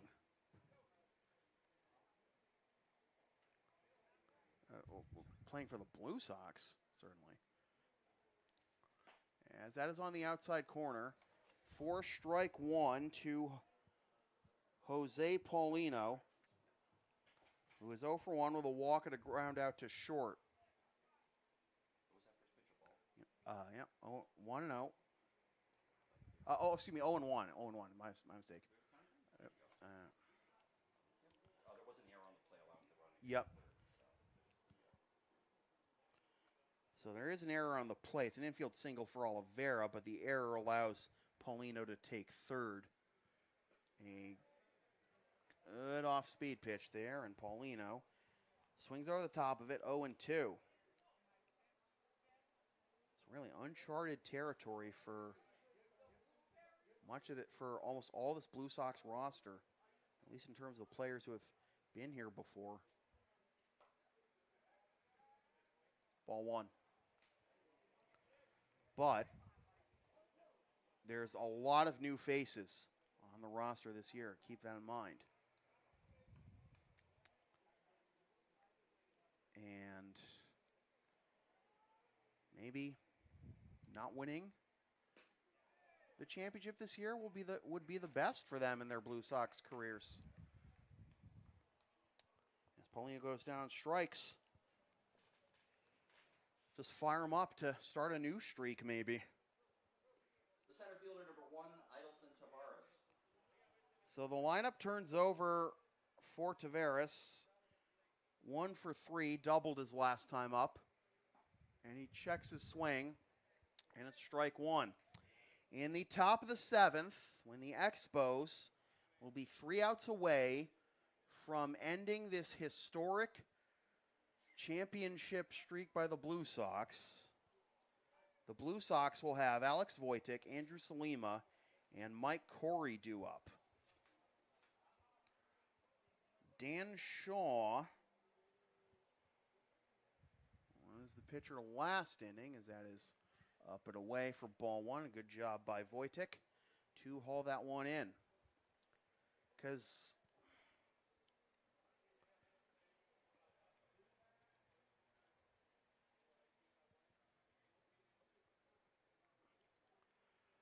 Wojtek and Feliciano especially stand out to me in terms of the players who have. Josue and Alex's first year with the Blue Sox was 2015, the year this streak started.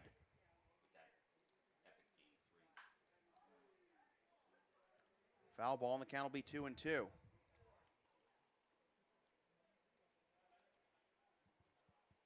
great way for Josue to introduce himself to his first season. Oh my God! Hit the championship clean sheet. On a suicide squeeze, unbelievable. 2-2 the count, and the pitch just high for ball three. So Lavera will be off with the pitch as Kebler Peralta waits on deck.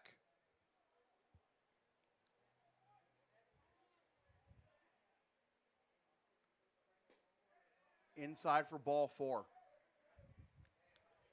Bases are loaded.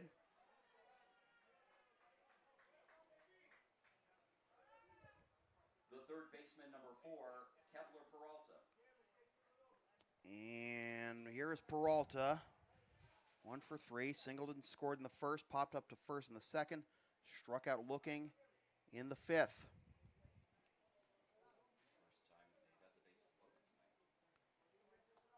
First time that either side has had the bases loaded tonight, as that is up and away for ball one.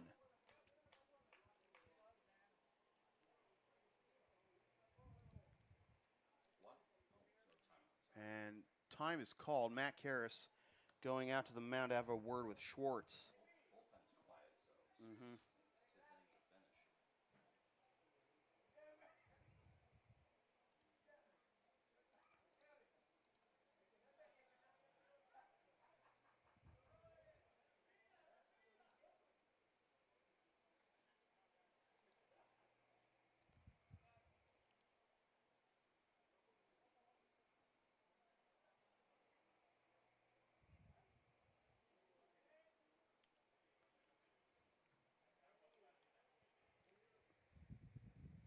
his innings Remember the Expos, they don't just have a team in the Hockey League, they also have a team in the CABL, the Merrimack Valley Expos, with the East Boston Expos in the Yawkey League. This count will be 1-1. And they both won the Yep. championships this decade. This is grounded to the right side, and it's picked up by Chattel to the pitcher, covering for the out. And the Blue Sox dodge another bullet, but was that bullet in the first enough to propel the Middlesex Expos to their first ever Intercity League championship? We are 3 outs away from potentially finding out. We go to the top of the 7th, closing time for the Expos.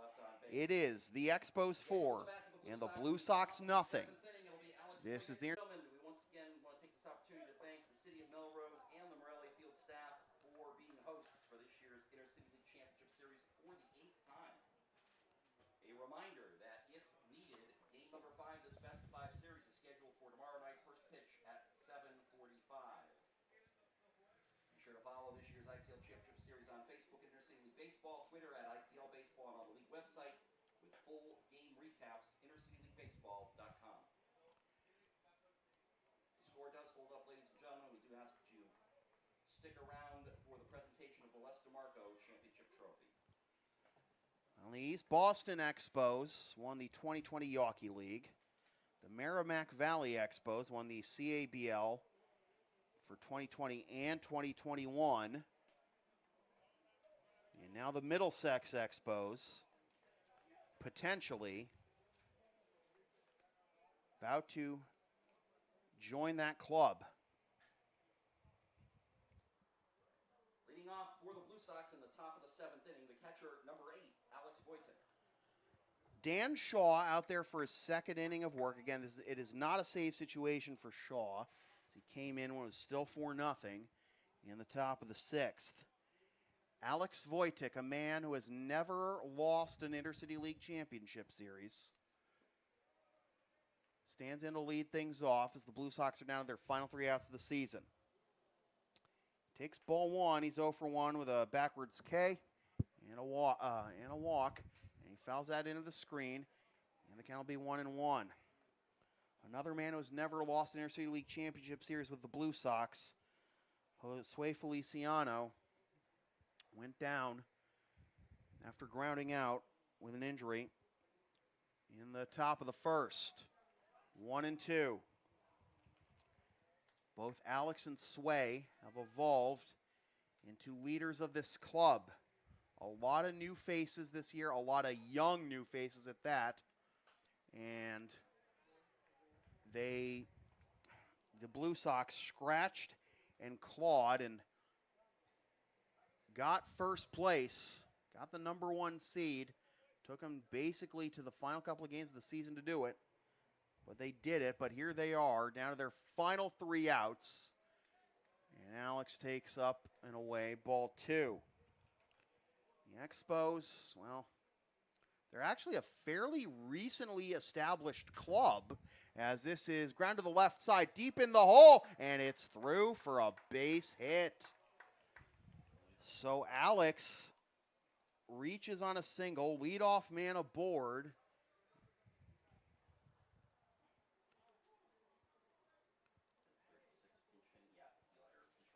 Pinch running, and it'll be Eli Perez pinch hitting.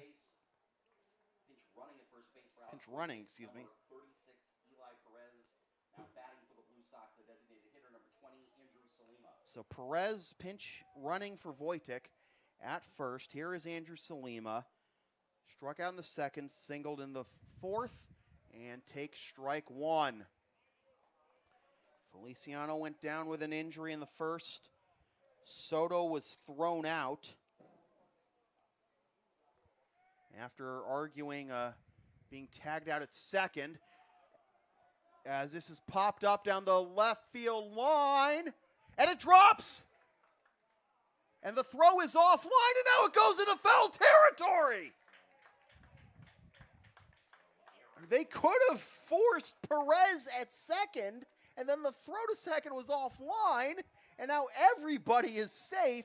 2nd and 3rd, nobody out.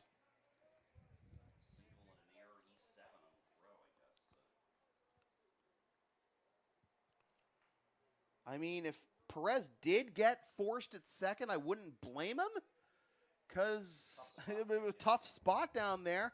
You wonder if either Peralta or Galenkowitz is going to make the catch, but neither of them did.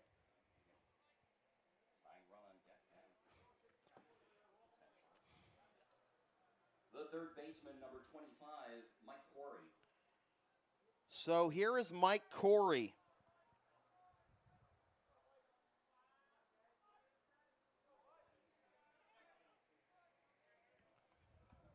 Corey is 0 for 2 with a strikeout looking in the 2nd and a ground out to 2nd in the 4th.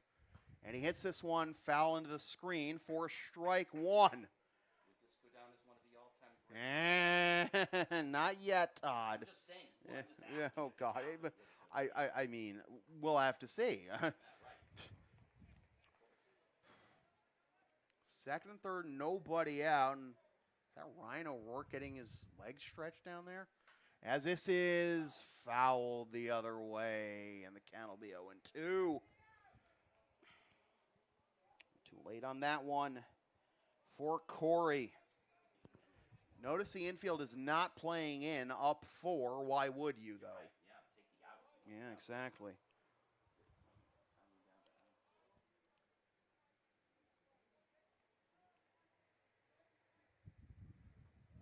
in the dirt for ball one.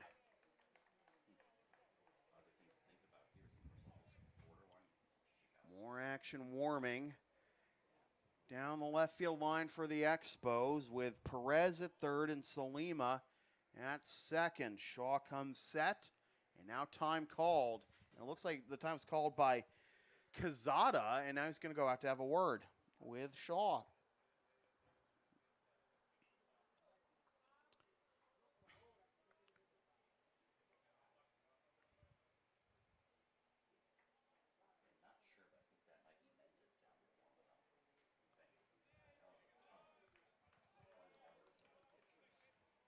One and two the count. The pitch. Fouled off again. Corey couldn't lay off a high fastball there, but was able to spoil it. Matt Chattel on deck. Wonder if Blue Sox are able to get to the bottom of the seventh. He's got to catch, right? Yeah, Chattel. You would have to catch. Oh. Well, no, we got Sowell. Clay Sowell. Oh, yeah, cool. We have Clay Sowell. Yeah, he's here. Duh. Yeah, what am I talking about? All right, 2-2 the count now after that pitch in the dirt.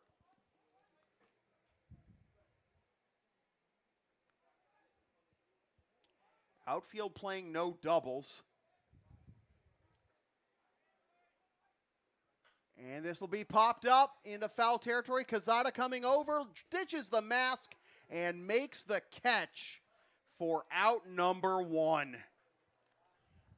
Corey not happy with himself. And that'll bring up Chattel.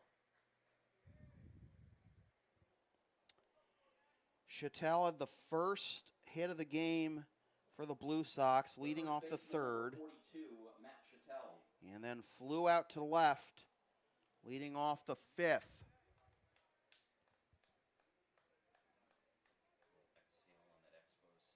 Yeah, I'll say. And that'll be down and away for ball one. Is it just me or Shaw's breaking ball? It's not really hanging, but it's staying in the strike zone a long time. And then it's like, oh, tough to hold up on that one as that is fouled off. And the count will be 1-1.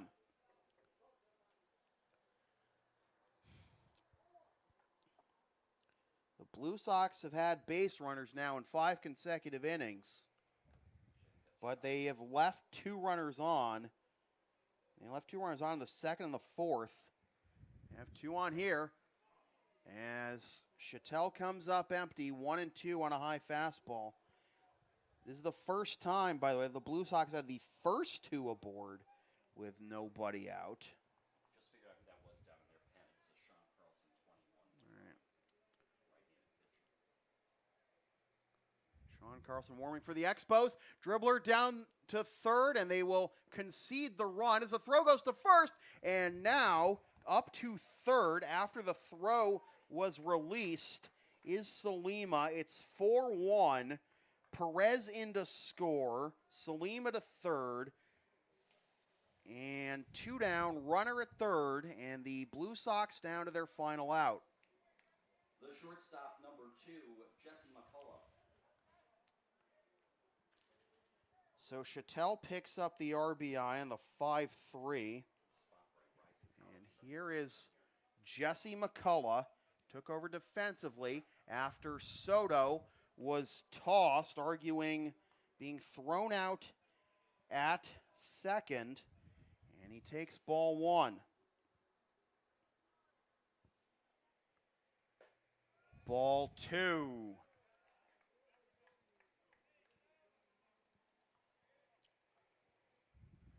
McCullough 1 for 7 with a run scored this postseason. Swing and a miss. 2-1. McCullough in the regular season was a .350 hitter.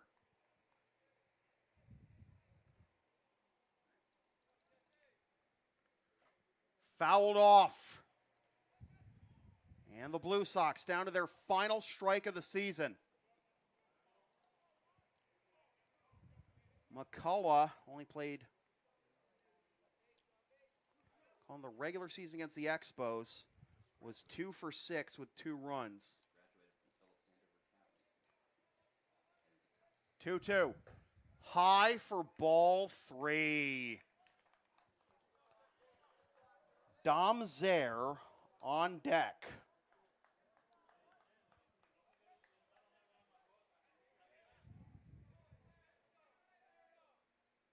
Popped up and out of play, foul. McCullough just has to worry about getting on base.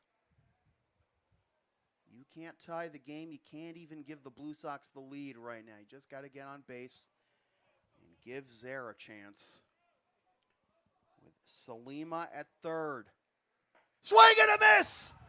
The Middlesex Expos have done what nobody has done in the Intercity League in 8 years. They have defeated the Lexington Blue Sox in the Intercity League Championship Series. They win their first ICL championship in their second year in the league. There was one Expos error and one runner left on base.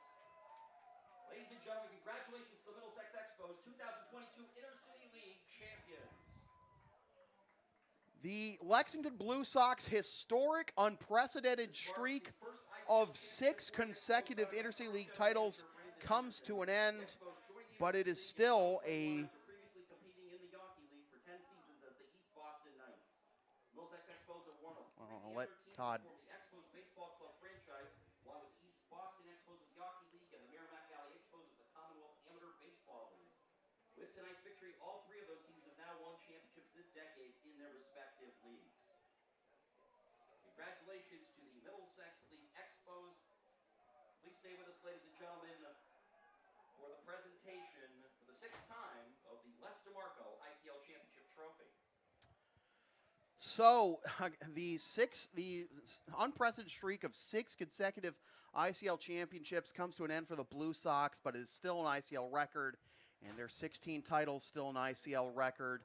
You know, every year during this streak, I felt like the gap was closing between the Blue Sox and the rest of the ICL, and every year the Blue Sox still came out on top. But the Expos have done it, and they have now won championships. The Expos baseball organization has won championships in the last 3 years in the Yankee League, CABL, and now the Intercity League. The winning pitcher in the clinching game for the Expos. He's 1-0 this postseason. Jack Pulaski takes the loss for the Blue Sox. He is 0-1 this postseason.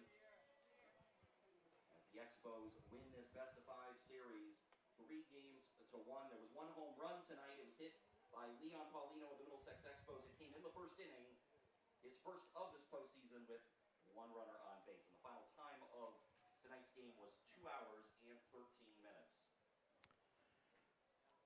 So the Expos about to be presented with the Les DeMarco Intercity League Championship Trophy, and deservedly so. Congratulations to the Expos. The Blue Sox dethroned as Intercity League champions.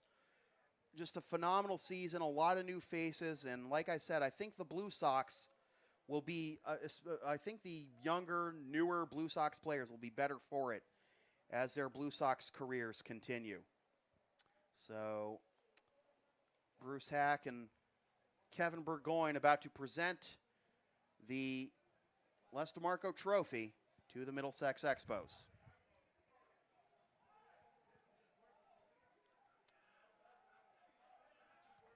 Once again, ladies and gentlemen, for the 6th time, the winner of the Intercity League Championship Series is being awarded with the Les DeMarco ICL Championship Trophy, which is named for late ICL President Emeritus and longtime Wakefield Merchants owner and manager Les DeMarco, who was the first person ever elected to the Intercity League's Hall of Fame.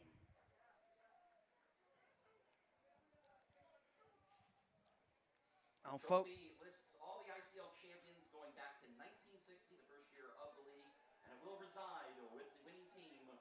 until next season. Once again, congratulations to the Middlesex Expos, the 2022 ICL champions. Well, I'm glad to be back, folks. It was obviously not an outcome I'm used to working with the Blue Sox, but I came back. I fought. I had the biggest of all health scares. Almost died twice in the span of 3 weeks earlier this year because of a heart block that required a pacemaker. But I'm glad to be back. I'm thankful for Rick and Bruce and Tucker and the Blue Sox players for having me back and welcoming me back with open arms. And Blue Sox fans, I'm going to leave you with a message Dan Graham had for the players after the Blue Sox lost the 2012 Intercity League championship to the Chiefs in Game 5.